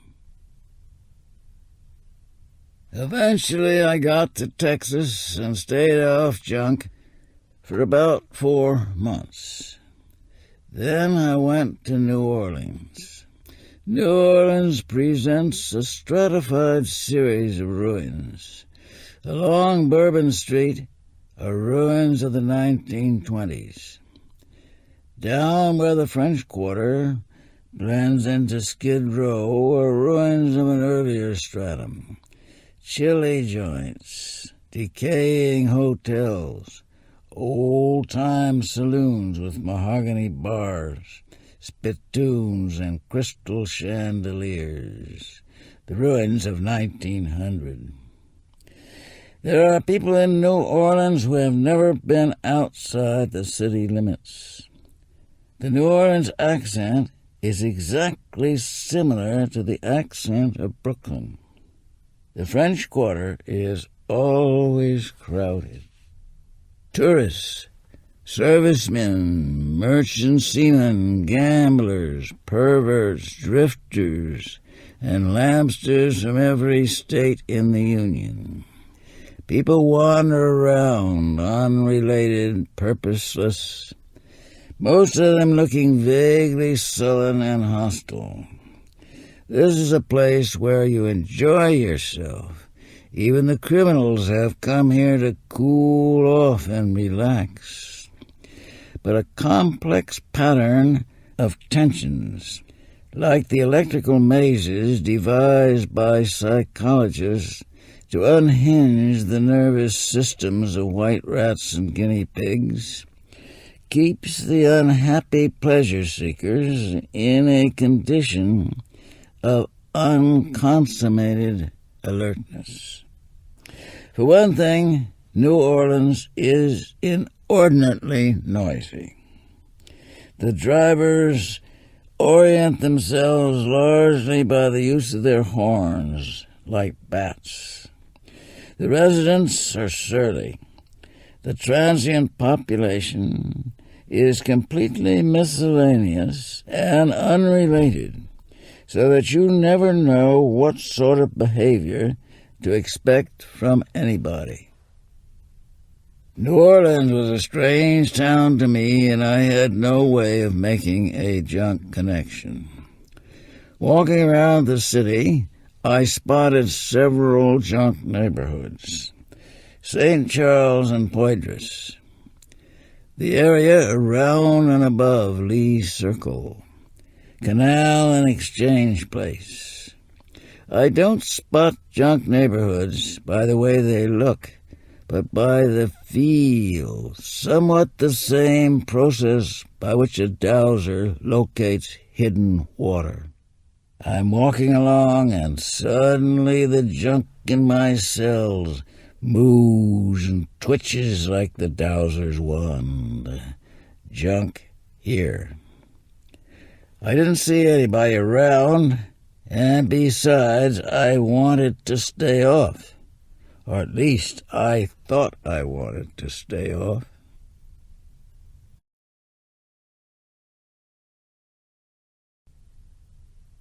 In the French Quarter, there are several queer bars so full every night the fags spill out onto the sidewalk.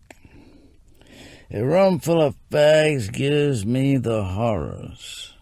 They jerk around like puppets on invisible strings, galvanized into hideous activity. That is the negation of everything living and spontaneous. But I backslide now and then. One night, I got lobotomized drunk in Frank's and went to a queer bar. I must have had more drinks in the queer joint because there was a lapse of time. It was getting light outside when the bar hit one of those sudden pockets of quiet. The noise cleared like smoke, and I saw a red-haired kid was looking straight at me and standing about 3 feet away. He didn't come on faggish, so I said, "How are you making it?" or something like that. He said, "Do you want to go to bed with me?" I said, "Okay, let's go." We got to a hotel, and he put down some routine why he should go in first alone. I pulled some bills out of my pocket. He looked at them and said, "Better give me the 10. I gave it to him. He went in the hotel and came right out. "No rooms there," he said. "We'll try the Savoy." The Savoy was right across the street. "Wait here," he said.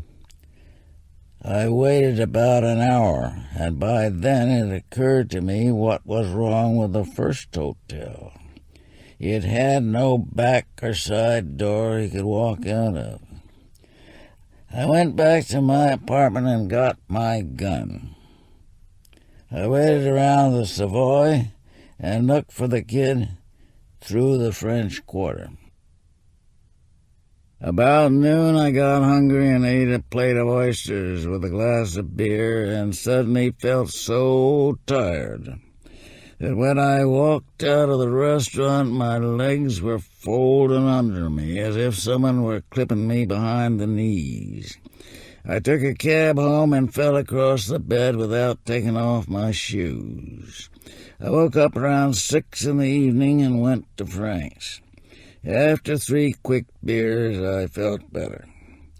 There was a man standing by the jukebox, and I caught his eye several times. He looked at me with a special recognition, like one queer looks at another. He looked like one of those terracotta heads that you plant grass in. A peasant face with peasant intuition, stupidity, shrewdness, and malice. The jukebox wasn't working. I walked the door and asked him what was wrong with it. He said he didn't know. I asked him to have a drink, and he ordered Coke. He told me his name was Pat. "Do you want to score?" he asked. "I'm due to score in a few minutes. I've been trying to hustle the dough. If you buy me a cap, I can score for you." I said, "Okay." We walked around the corner past the NMU hall. "Wait here a minute," he said, disappearing into a bar.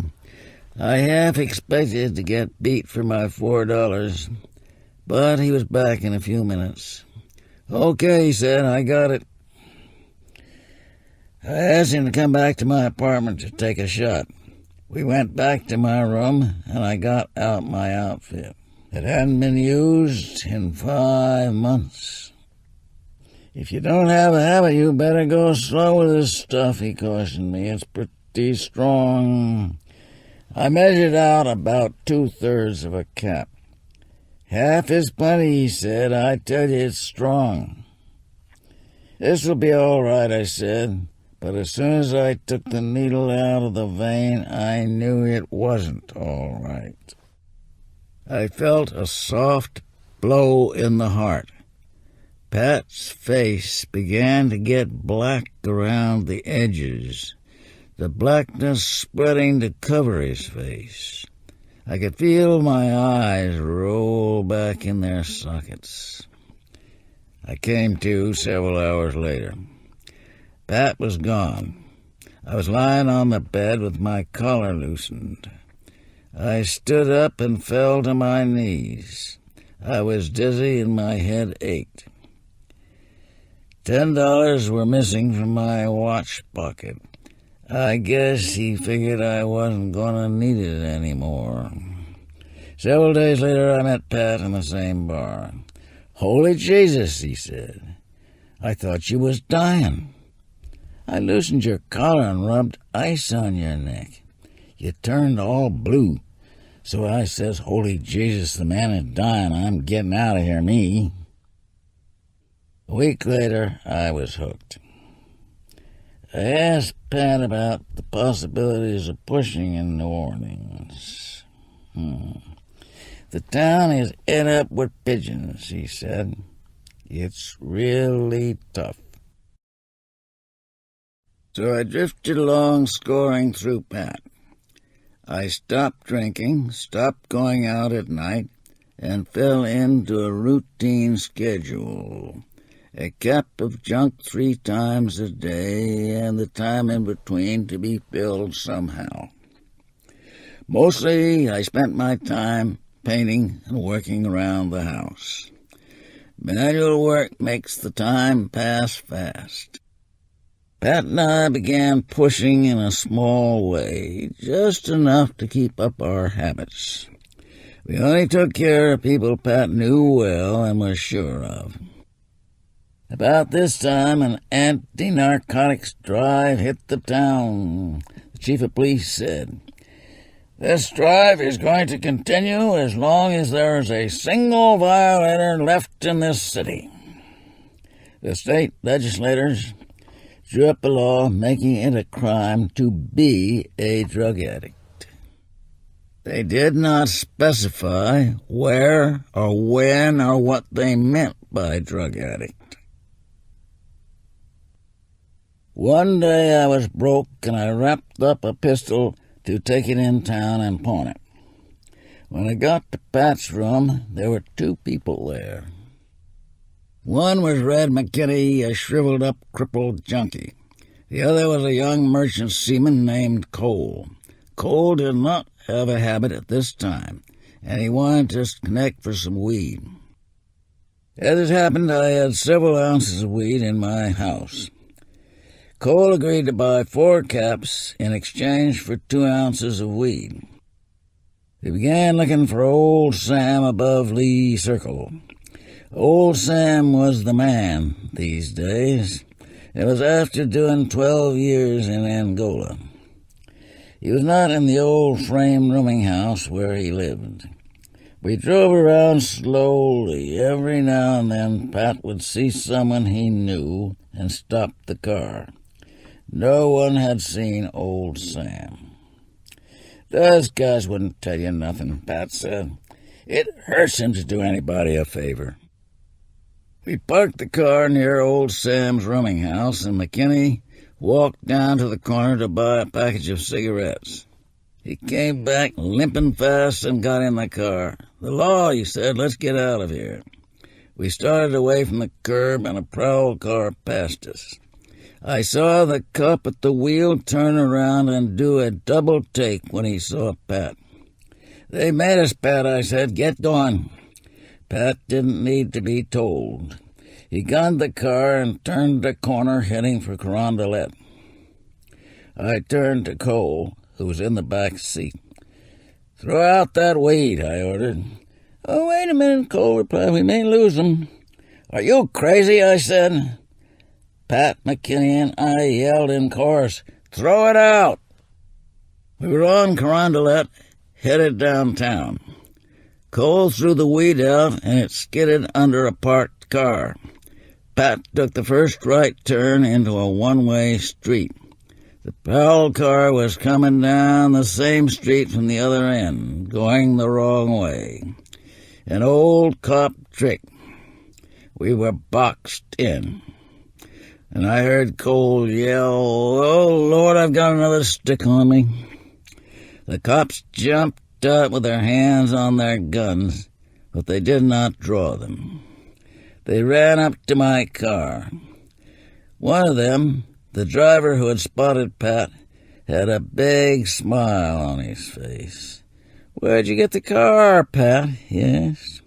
The other cop opened the back door. "Everybody out," he said. McKinney and Cole were in the back seat. They got out, and the cops went through them.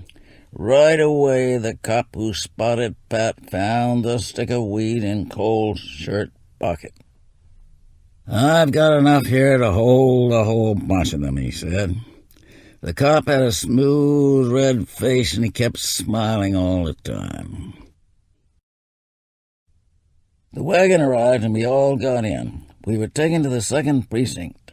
The cops looked at my car papers. They couldn't believe that the car was mine. I was searched at least 6 times by different people. Eventually, we were all locked in a cell about 6 by 8 feet. Pat smiled and rubbed his hands together. "There going to be some sick fucking dope fiends in here," he said. A little later, the turnkey came and called my name. I was taken to a small room that opened off the reception room of the precinct. In the room were 2 detectives sitting at a table. One was tall and fat with a deep South frog face. The other was a middle-aged, stocky Irish cop. He was missing some front teeth, which gave his face a suggestion of hair lip. This type cop could just as well be an old-time rod-riding thug. There was nothing of the bureaucrat about him. The cop in charge was studying the papers of my car. Everything they had taken out of my pockets was spread on the table in front of him. A glasses case, identification papers, wallet, keys, a letter from a friend in New York. Everything but my pocket knife, which the smooth-faced cop in the patrol car had put in his pocket. Suddenly I remembered about that letter. The friend in New York who'd written it was a tea-head, and he pushed weed from time to time. He'd written to me asking the price of good weed in New Orleans.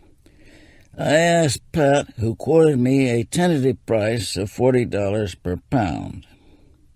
In the letter on the table, my friend made reference to the $40 rate and said he wanted some at that figure. The frog-faced cop folded the car papers carefully and put them aside. He picked up the envelope and looked at the address and the postmark. Then he took the letter out. He read the letter to himself. Then he read aloud, skipping where there was no reference to weed. He put the letter down and looked at me. "Not only do you use weed," he said, "you peddle it too, and you've got a batch of this weed stashed somewhere." He looked at the letter. "About 40 pounds. He looked at me. "You better straighten yourself out." I didn't say anything. The old Irish cop said, "He's like all these guys. He ain't talking till they get their fucking ribs kicked in. Then they'll talk and be glad to talk." "We're going out and search your house," the frog-faced cop said. "If we find anything, your wife will be put in jail too. I don't know what will happen to your children. They'll have to go to some home." "Why don't you make the man a proposition?" the old Irish cop said. I knew that if they searched the house, they would find the stuff. "Call in the Federals and I'll show you where the stuff is," I said. "But I want your word that the case will be tried in Federal and that my wife will not be molested." We went out and got in the car. The old cop was driving and the captain was sitting in back with me. "This is it here," said the captain. The old cop stopped the car and honked. A man with a pipe came out of the house and got in the back seat. He looked at me and then looked away, puffing on his pipe. The man looked young in the dark, but when he passed under a streetlight, I saw that his face was wrinkled and he had black circles under the eyes. It was a clean-cut American boy face, a face that had aged but could not mature. I assumed that he was a federal agent.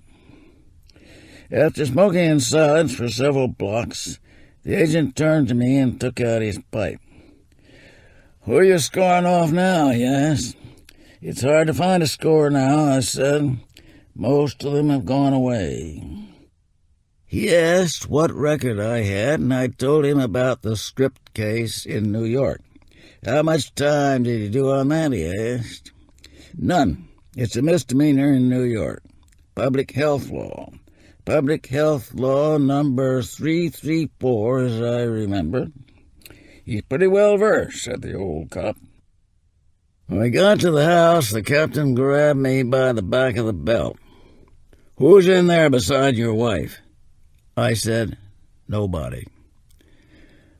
We came to the door, and the guy with the pipe showed my wife his hunk of tin and opened the door.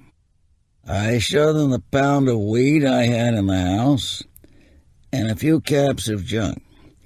This didn't satisfy the captain. He wanted 40 pounds of weed. "You're not coming up with all of it, Bill," he kept saying. "Come on now, we've shown you every courtesy."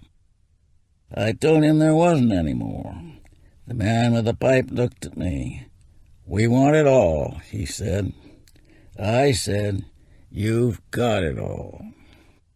Finally, they collected the weed, the caps, and the .38 revolver I kept in the house and got ready to leave. "He belongs to Uncle now," said the captain to my wife as they left the house. They drove back to the second precinct, and I was locked in. This time I was locked in a different cell with 4 strangers, 3 of them addicts. I lay on the narrow wood bench, twisting from one side to the other. My body was raw, twitching, tumescent, the junk frozen flesh in agonizing thaw. I turned over on my stomach, and one leg slipped off the bench. I pitched forward, and the rounded edge of the bench, polished smooth by the friction of cloth, slid along my crotch. There was a sudden rush of blood to my genitals at the slippery contact. Sparks exploded behind my eyes. My legs twitched. The orgasm of a hanged man when the neck snaps. The turnkey opened the door of my cell. "Your lawyer's here to see you, Lee," he said. The lawyer looked at me quite a while before he introduced himself. "I can see you don't feel much like talking now," the lawyer began. "You're charged in state.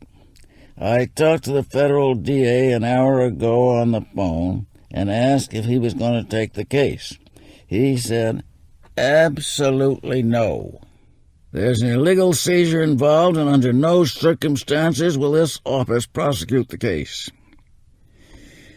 "I think I can get you over to the hospital for a shot," he said after a pause. "The man at the desk now is a good friend of mine. I'll go down and talk to him."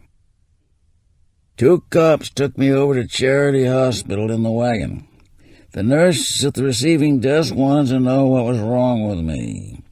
"Emergency case," said one of the cops. "He fell off a building." The cop walked away and came back with a heavy-set young doctor with reddish hair and gold-rimmed glasses. The doctor asked a few questions and looked at my arms. Another doctor with a long nose and hairy arms walked up to put in his 2 cents. "After all, doctor," he said to his colleague, "there is the moral question. This man should have thought of all this before he started using narcotics." Yes, there is the moral question, but there is also a physical question. This man is sick. He turned to a nurse and ordered half a grain of morphine. As the wagon jolted along on the way back to the precinct, I felt the morphine spread through all my cells. My stomach moved and rumbled. A shot when you are very sick always starts the stomach moving. Normal strength came back to all my muscles. I was hungry and sleepy. About 11 the next morning, a bondsman came around so I could sign the bond. He had the embalmed look of all bondsmen, as though paraffin had been injected under the skin. My lawyer Ty showed up around 12 to check me out. He had made arrangements for me to go directly to a sanitarium to take a cure. He told me the cure was necessary from a legal point of view. We drove to a sanitarium in a police car with 2 detectives.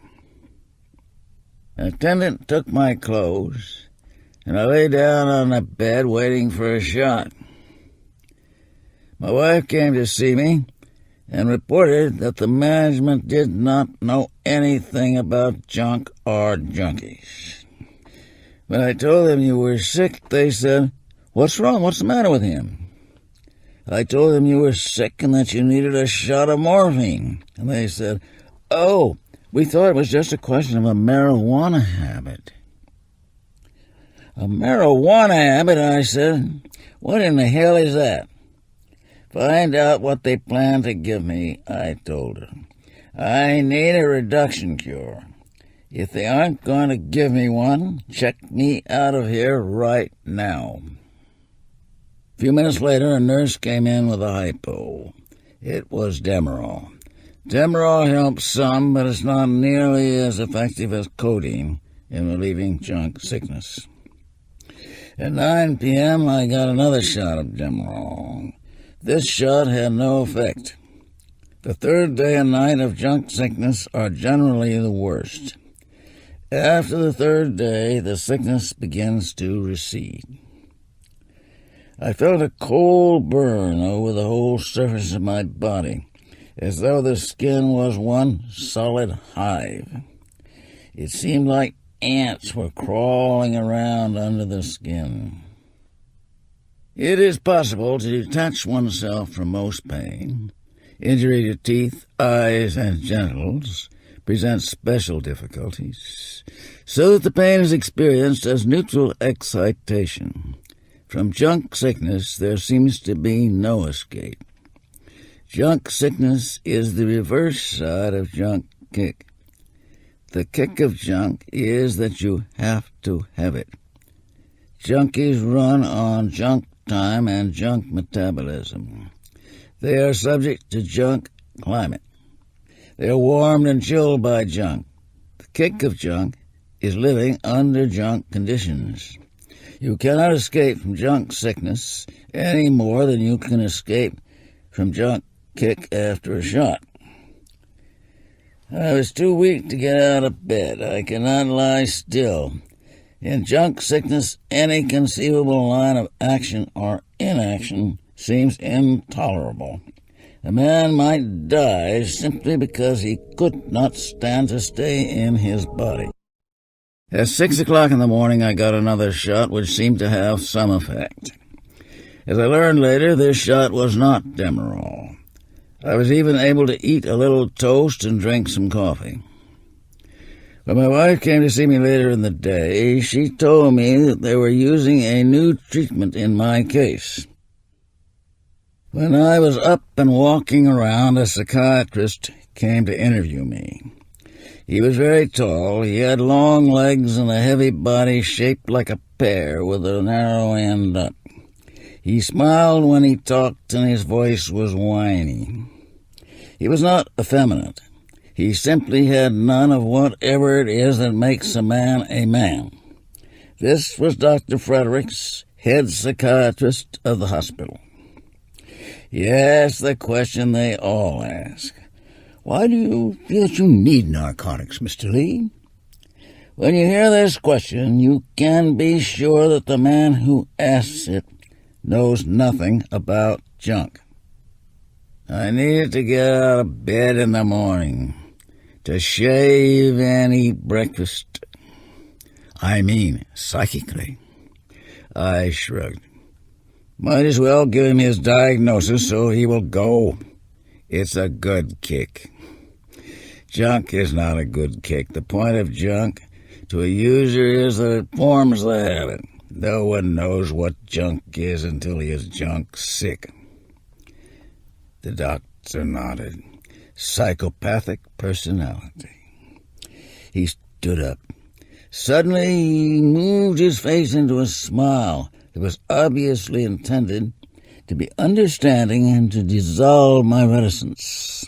The smile took over and ended up an insane leer.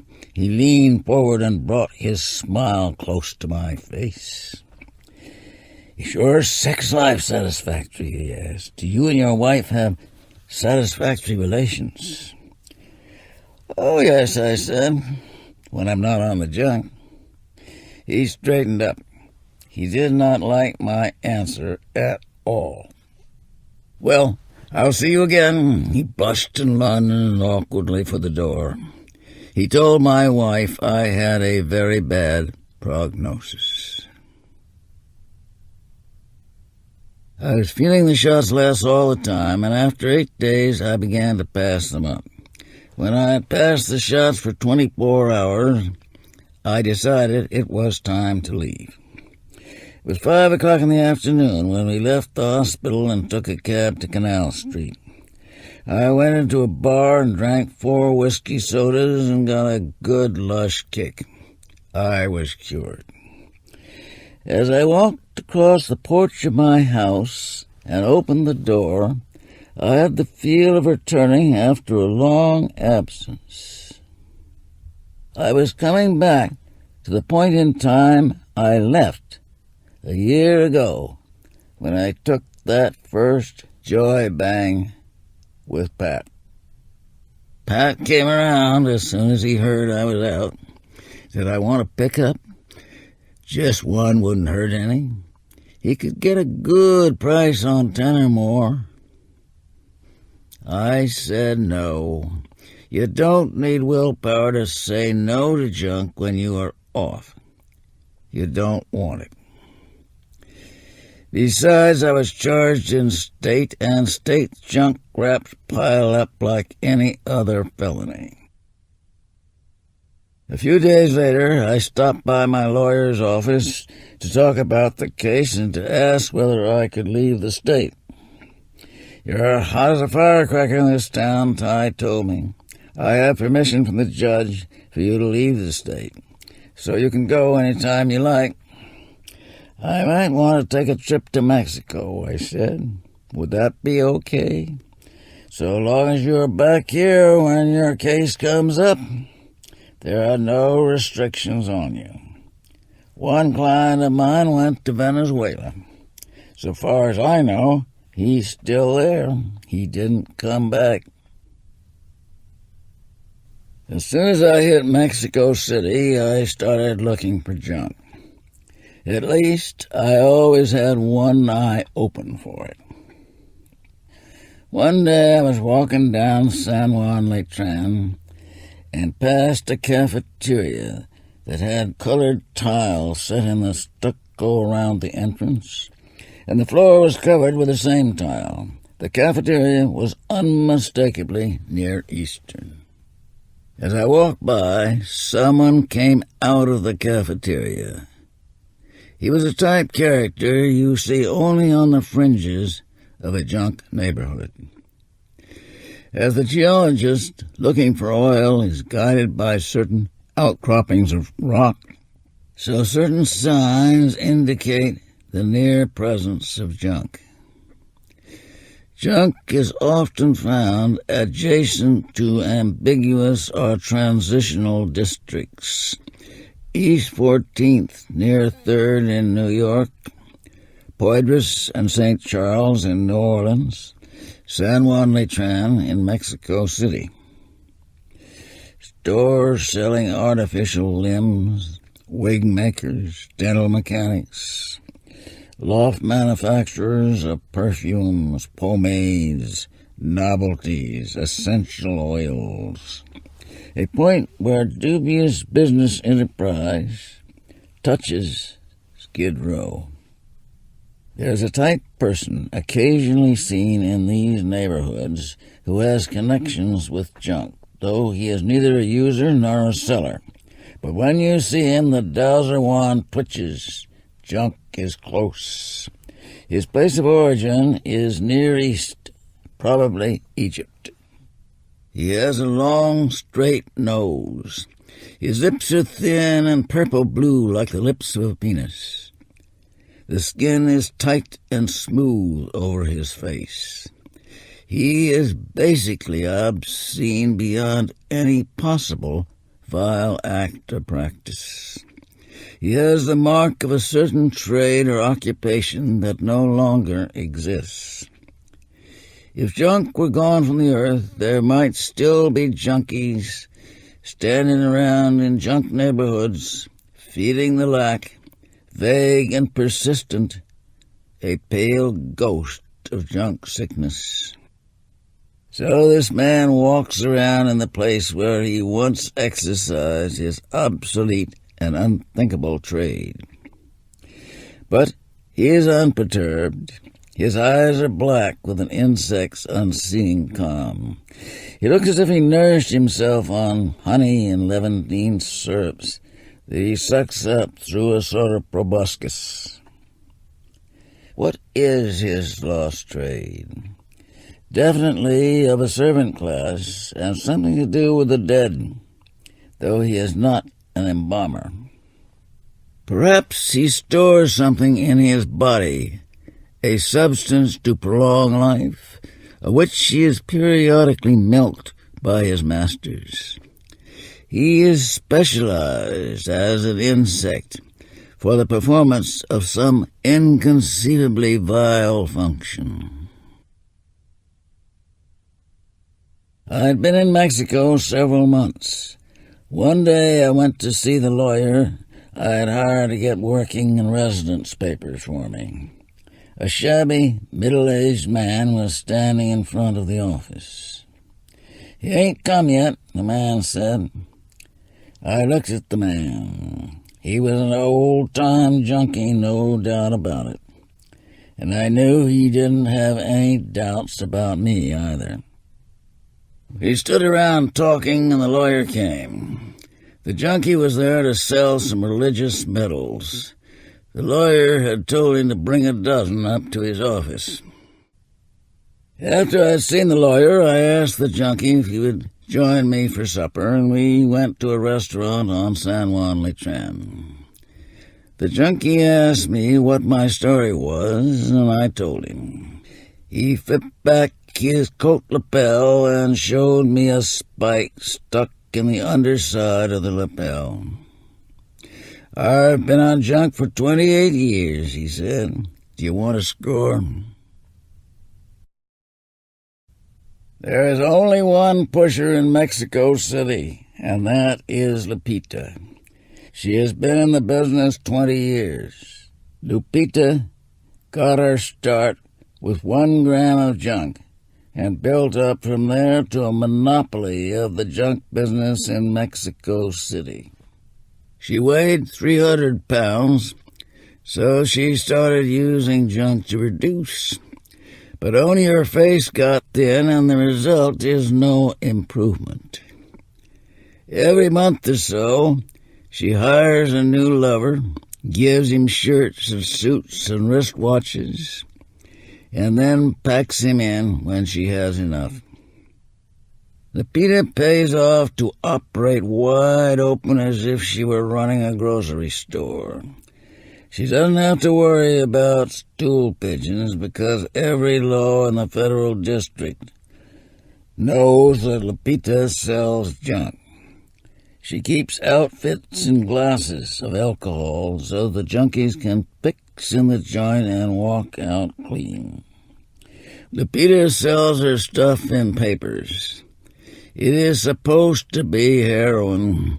Actually, it is pentapon cut with milk sugar and some other crap that looks like sand and remains undissolved in the spoon after you cook up. I started scoring for Lupita's papers through Ike, the old-time junkie I met in the lawyer's office. I'd been off junk 3 months at this time. It took me just 3 days to get back on. When my wife saw I was getting the habit again, she did something she had never done before. I was cooking up a shot 2 days after I connected with old Ike. My wife grabbed a spoon and threw the junk on the floor. I slapped her twice across the face, and she threw herself on the bed sobbing, then turned around and said to me, "Don't you want to do anything at all? You know how bored you get when you have a habit. It's like all the lights went out." "Oh, well, do what you want. I guess you have some stashed anyway." I did have some stashed. Lupita's papers cost 15 pesos each, about $2. They're half the strength of a $2 stateside cap. Ike told me she has to charge high because she pays off the law. So I asked Ike, "What about scripts?" He told me that Croakers could only prescribe M in solution. The most they were allowed to prescribe in one script was 15 centigrams, or about 2.5 grains. I figured it would work out a lot cheaper than Lupita, so we started hitting the Croakers. We located several who would write the script for 5 pesos, and 5 more would get it filled. Mexican croakers are not like stateside croakers. They never pull that professional man act on you. A croaker who will write it all will write without hearing a story. In Mexico City, there are so many doctors that a lot of them have a hard time making it. I know croakers who would starve to death if they didn't write morphine scripts. They don't have patient one unless you call junkies patients. I was keeping up Ike's habit as well as my own, and it ran into money. At first we filled the scripts without too much trouble, but after a few weeks the scripts had piled up in the drugstores that would fill M scripts, and they began packing in. It looked like we would be back with Lupita. One of the script-writing doctors suggested to Ike that he apply for a government permit. Ike explained to me that the Mexican government issued permits to hypes, allowing them a definite quantity of morphine per month at wholesale prices. The doctor would put in an application for Ike for 100 pesos. I said, "Go ahead and apply," and gave him the money. I did not expect the deal to go through, but it did. 10 days later, he had a government permit to buy 15 grams of morphine every month. I remember the first time he filled a permit. A whole box full of cubes of morphine, like a junkie's dream. I had never seen so much morphine before all at once. I put out the money and we split the stuff. 7 grains per month allowed me about 3 grains per day, which was more than I ever had in the States. So I was supplied with plenty of junk for a cost of $30 a month, as compared with about $300 a month in the U.S. Junk takes everything and gives nothing but insurance against junk sickness. Every now and then I took a good look at the deal I was giving myself and decided to take the cure. When you're getting plenty of junk, kicking looks easy. You say, "I'm not getting any kick from the shots anymore, I might as well quit." But when you cut down into junk sickness, the picture looks different. One morning in April, I woke up a little sick. I lay there looking at shadows on the white plaster ceiling. I remembered a long time ago when I lay in bed beside my mother, watching lights from the street move across the ceiling and down the walls. I felt the sharp nostalgia of train whistles, piano music down a city street, burning leaves. A mild degree of junk sickness always brought me the magic of childhood. It never fails, I thought, just like a shot. I wonder if all junkies score for this wonderful stuff. I went into the bathroom to take a shot. I was a long time hitting a vein. The needle clogged twice. Blood ran down my arm. The junk spread through my body, an injection of death. The dream was gone. I looked down at the blood that ran from elbow to wrist. I felt a sudden pity for the violated veins and tissue. Tenderly I wiped the blood off my arm. "I'm going to quit," I said aloud. Then I started drinking. I had never been able to drink before when I was on the junk or junk sick.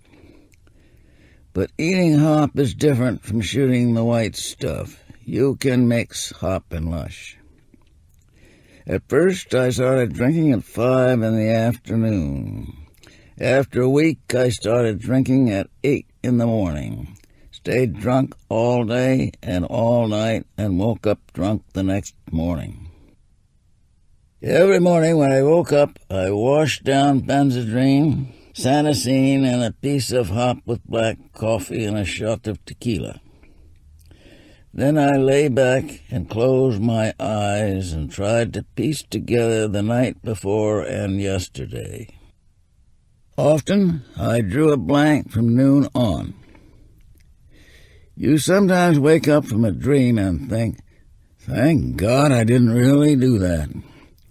Reconstructing a period of blackout, you think, "My God, did I really do it?" The line between saying and thinking is blurred. Did you say it or just think it? After 10 days of the cure, I had deteriorated shockingly. My clothes were spotted and stiff from the drinks I had spilled all over myself. I had never bathed. I had lost weight. My hands shook. I was always spilling things, knocking over chairs and falling down. But I seemed to have unlimited energy and a capacity for liquor I never had before. My emotions spilled out everywhere. I was uncontrollably sociable and would talk to anybody I could pin down. I forced, distastefully, intimate confidences on perfect strangers. Several times I made the crudest sexual propositions to people who had given no hint of reciprocity. I was around every few days. "I'm glad to see you getting off, Bill. May I fall down and be paralyzed if I don't mean it. But if you get too sick and start to puke, here's 5 centigrams of M." Ike took a severe view of my drinking. "You're drinking, Bill. You're drinking and getting crazy. You look terrible. You look terrible in your face. Better you should go back to stuff than drink like this." I was in a cheap cantina off Dolores Street, Mexico City. I had been drinking for about 2 weeks. I was sitting in a booth with 3 Mexicans drinking tequila. The Mexicans were fairly well dressed. One of them spoke English. A middle-aged, heavy-set Mexican with a sad, sweet face sang songs and played the guitar. He was sitting at the end of a booth in a chair. I was glad the singing made conversation impossible. 5 cops came in. I figured I might get a shake, so I slipped the gun and holster out of my belt and dropped them under the table with a piece of hop I had stashed in a cigarette package. The cops had a quick beer and took off. When I reached under the table, my gun was gone, but the holster was there. I was sitting in another bar with a Mexican who spoke English. The singer and the other two Mexicans were gone. The place was suffused with a dim yellow light. A mouldy-looking bullhead mounted on a plaque hung over the mahogany bar. Pictures of bullfighters, some autographed, decorated the walls. The word saloon was etched in the frosted glass swinging door. I found myself reading the word saloon over and over. I had the feeling of coming into the middle of a conversation. I inferred from the expression of the other man that I was in mid-sentence, but did not know what I had said or what I was going to say or what the discussion was about. I thought we must be talking about the gun. I'm probably trying to buy it back. I noticed the man had the piece of hop in his hand and was turning it over.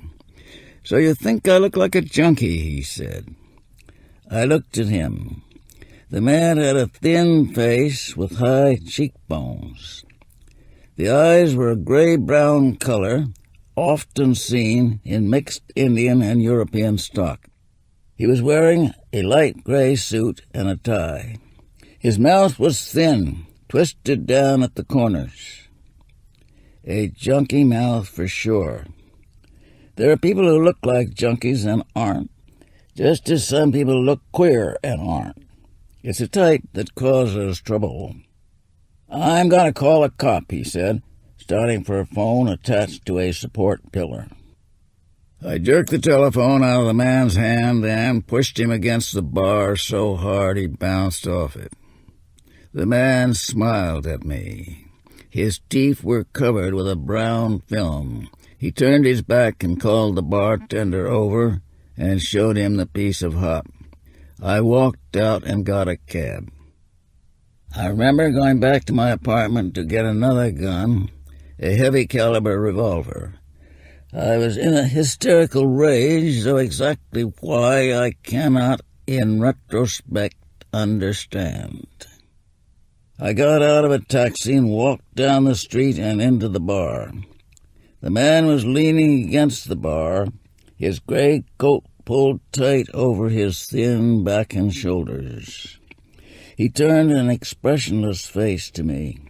I said, "Walk outside ahead of me." "Why, Bill?" he asked. "Go on, walk." I flipped the heavy revolver out of my waistband, cocking it as I drew, and stuck the muzzle in the man's stomach. With my left hand, I took hold of the man's coat lapel and shoved him back against the bar. It did not occur to me until later that the man had used my correct first name and that the bartender probably knew it too. The man was perfectly relaxed, his face blank with controlled fear. I saw someone approaching from behind on my right side and half turned my head. The bartender was closing in with a cop. I turned around, irritated at the interruption. I shoved the gun in the cop's stomach. "Who asked you to put in your 2 cents?" I asked in English. I was not talking to a solid, 3-dimensional cop. I was talking to the recurrent cop of my dreams, an irritating, nondescript, darkish man who would rush in when I was about to take a shot or go to bed with a boy. The bartender grabbed my arm, twisting it to one side out of the cop's stomach. The cop stolidly hauled out his battered .45 automatic, placing it firmly against my body. I could feel the coldness of the muzzle through my thin cotton shirt. The cop's stomach stuck out. He had not sucked it in or leaned forward. I relaxed my hold on the gun and felt it leave my hand. I half raised my hands, palm out, in a gesture of surrender. All right, I said, and then added, bueno. The cop put away his .45. The bartender was leaning against the bar, examining the gun. The man in the gray suit stood there without any expression at all. "Está cargado. It's loaded," said the bartender, without looking up from the gun. I intended to say, "Of course, what good is an unloaded gun?" But I did not say anything. The cop took me firmly by the arm. "Vámonos, gringo," he said. I walked out with the cop. I felt limp and had difficulty controlling my legs. Once I stumbled and the cop steadied me. I was trying to convey the idea that while I had no money on my person, I could borrow some de amigos. My brain was numb. I mixed Spanish and English, and the word for borrow was hidden in some filing cabinet of the mind, cut off from my use by the mechanical barrier of alcohol-numbed connections. The cop shook his head. I was making an effort to reform the concept. Suddenly the cop stopped walking. "Ándale, gringo," he said, giving me a slight push on the shoulder. The cop stood there for a minute, watching me as I walked on down the street. I waved. The cop did not respond. He turned and walked back the way he had come. I kept on drinking. Several days later, I passed out on the ship Ahoy after drinking tequila for 8 hours steadily. Some friends carried me home. Next morning, I had the worst hangover of my life. I began vomiting at 10-minute intervals until I brought up green bile. Then old Ike was around. "You gotta quit drinking, Bill. You're getting crazy." I had never been so sick. Nausea racked my body like a convulsion. Old Ike was holding me up as I vomited a few spoonfuls of bile into the toilet. He put an arm around my shoulder and hugged me and helped me back to bed. About 5 in the afternoon, I stopped vomiting and managed to keep a bottle of grape juice and a glass of milk down. "It stinks like piss in here," I said. "One of them cats must have pissed under the bed." Ike began sniffing around the bed. No, nothing there. He sniffed some more near the head of the bed where I was lying propped up on pillows. "Bill, it's you smells like piss." "Huh?" I began smelling my hands with mounting horror as if I was discovering leprosy. "Good Lord," I said, my stomach cold with fear. "I got uremic poisoning. Ike, go out and get me a croaker." "Okay, Bill, I'll get you one right away. And don't come back with one of them 5-peso script-writing bums." "Okay, Bill." I lay there trying to control the fear. I did not know much about uremic poisoning. A woman I'd known slightly in Texas had died of it after drinking a bottle of beer every hour, night and day, for 2 weeks. Rollins had told me about it. She swelled up and turned sort of black and went into convulsions and died. The whole house smelled like piss. I relaxed, trying to tune in on my viscera and find out what the score was. I did not feel death or indication of grave illness. I felt tired, battered, languid. I lay there with my eyes closed in the darkening room. Old Ike came in with the doctor and turned on the light. The doctor sniffed and smiled and nodded. He had a round, smiling Oriental face. He made a quick examination and asked if I could urinate. Then, Turning to Ike, he asked if I was subject to fits. Ike spoke in his halting Spanish, looking for each word. Este señor huele muy malo y quiere saber por qué. This man smells very bad, and he wants to know why. The doctor explained it was an incipient uremia, but the danger was now past. I would have to stop drinking for a month. The doctor picked up an empty tequila bottle. One more of these, and you were dead. He was putting away his instruments. He wrote out a prescription for an anti-acid preparation to take every few hours, shook hands with me and Ike, and left. Next day I had the chucks and ate everything in sight. I stayed in bed 3 days. The metabolic setup of alcoholism had ceased operating. When I started drinking again, I drank normally and never before the late afternoon. I stayed off the junk. When I jumped bail and left the States, the heat on junk already looked like something new and special. Initial symptoms of nationwide hysteria were clear. Louisiana passed a law making it a crime to be a drug addict. Since no place or time is specified, and the term addict is not clearly defined, no proof is necessary or even relevant under a law so formulated. No proof and consequently no trial. This is police state legislation, penalizing a state of being. Other states were emulating Louisiana. I saw my chance of escaping conviction dwindle daily as the anti-junk feeling mounted to a paranoid obsession, like anti-Semitism under the Nazis. So I decided to jump bail and live permanently outside the United States. Refugee hipsters trickled down into Mexico. 6 months for needle marks under the vague addict law in California. 8 years for a dropper in Washington. 2 to 10 for selling in New York. A group of young hipsters drop by my place every day to smoke weed. No zoot-suiters, the hipster has gone underground. I learned the new hipster vocabulary.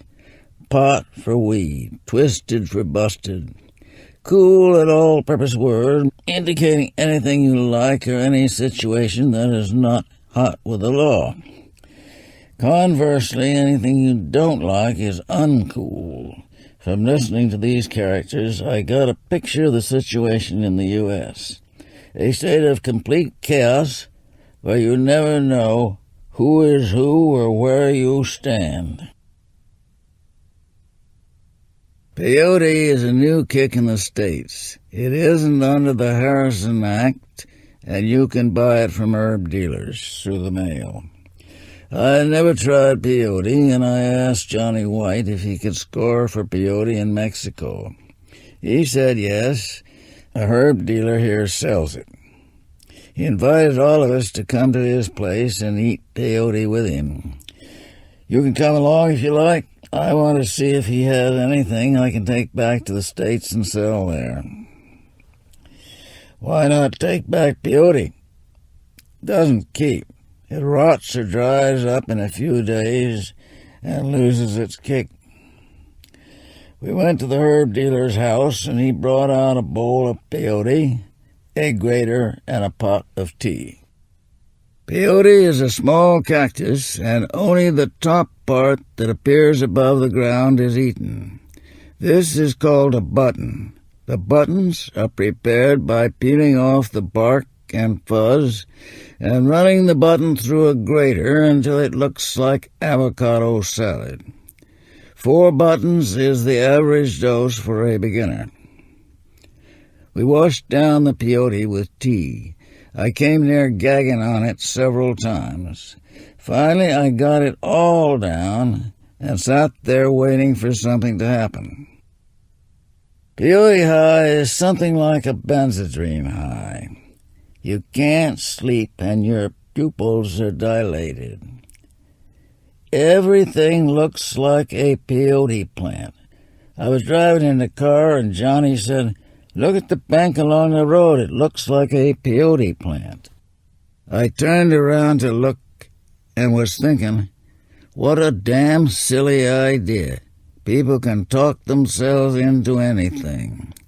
But it did look like a peyote plant. Everything I saw looked like a peyote plant.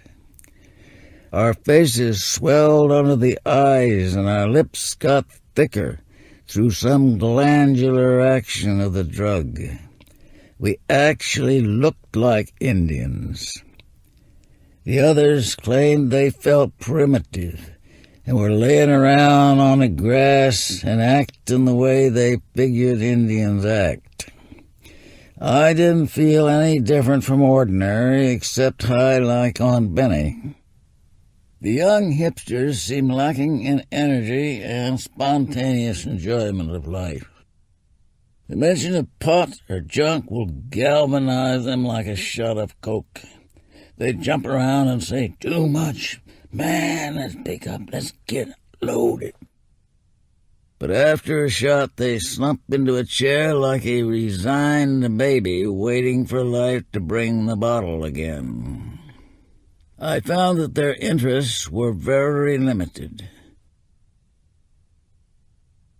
Bill Gaines threw in the towel and moved to Mexico. I met him at the airport. He was loaded on H and goofballs. His pants were spotted with blood where he had been fixing on the plane with a safety pin. You make a hole with a pin and put the dropper over, not in the hole, and the solution goes right in. With this method, you don't need a needle, but it takes an old-time junkie to make it work. You have to use exactly the right degree of pressure feeding in the solution. I tried it once, and the junk squirted out to the side, and I lost it all. But when Gaines made a hole in his flesh, the hole stayed open waiting for junk. Bill was an old-timer. He knew everybody in the business. He had an excellent reputation, and he could score as long as anyone sold junk. I figured the situation must be desperate when Bill packed in and left the States. "Sure, I can score," he told me, "but if I stay in the States, I'll wind up doing about 10 years. I took a shot with him, and the what happened to so-and-so routine set in. Old Bart died on the island. Louis the bellhop went wrong. Tony and Nick went wrong. Herman didn't make parole. The Gimp got 5 to 10. Marvin the waiter died from an overdose. "What about Roy?" I asked. "Didn't you hear about him? He went wrong and hanged himself in the Tombs." Roy had always taken an intolerant and puritanical view of pigeons. "I don't see how a pigeon can live with himself," he said to me once. I asked Bill about child addicts. He nodded and smiled a sly, gloating smile. "Yes, Lexington is full of young kids now." At this time I was not on junk, but I was a long way from being clear in the event of an unforeseen shake. There was always some weed around, and people were using my place as a shooting gallery. I was taking chances and not making 1 centavo. I decided it was about time to move out from under and head south. When you give up junk, you give up a way of life. I've seen junkies kick and hit the lush and wind up dead in a few years. Suicide is frequent among ex-junkies. Why does a junkie quit junk of his own will? You never know the answer to that question. No conscious tabulation of the disadvantages and horrors of junk gives you the emotional drive to kick. The decision to quit junk is a cellular decision, and once you've decided to quit, you cannot go back to junk permanently, any more than you could stay away from it before. Like a man who's been away a long time, you see things different when you return from junk. I read about a drug called yahe used by Indians in the headwaters of the Amazon. Yahe is supposed to increase telepathic sensitivity. A Colombian scientist isolated from yahe a drug he called telepathy. I know from my own experience that telepathy is a fact. I have no interest in proving telepathy or anything to anybody. But I do want usable knowledge of telepathy. What I look for in any relationship is contact on the nonverbal level of intuition and feeling. That is telepathic contact. Apparently, I'm not the only one interested in yahe. The Russians are using the drug in experiments on slave labor. They want to induce states of automatic obedience and literal thought control. The basic con. No build-up, no routine, just move in on someone's psyche and give orders. The deal is certain to backfire, because telepathy is not in itself a one-way setup, or a setup of sender and receiver at all. I decided to go down to Colombia and score for yahe. Bill Gaines is squared away with old Ike. My wife and I are separated. I'm ready to move on south and look for the uncut kick that opens out instead of narrowing down like junk. Kick is seeing things from a special angle. Kick is momentary freedom from the claims of the aging, cautious, nagging, frightened flesh. Maybe I will find in yahe what I was looking for in junk and weed and coke. Yahe may be the final fix.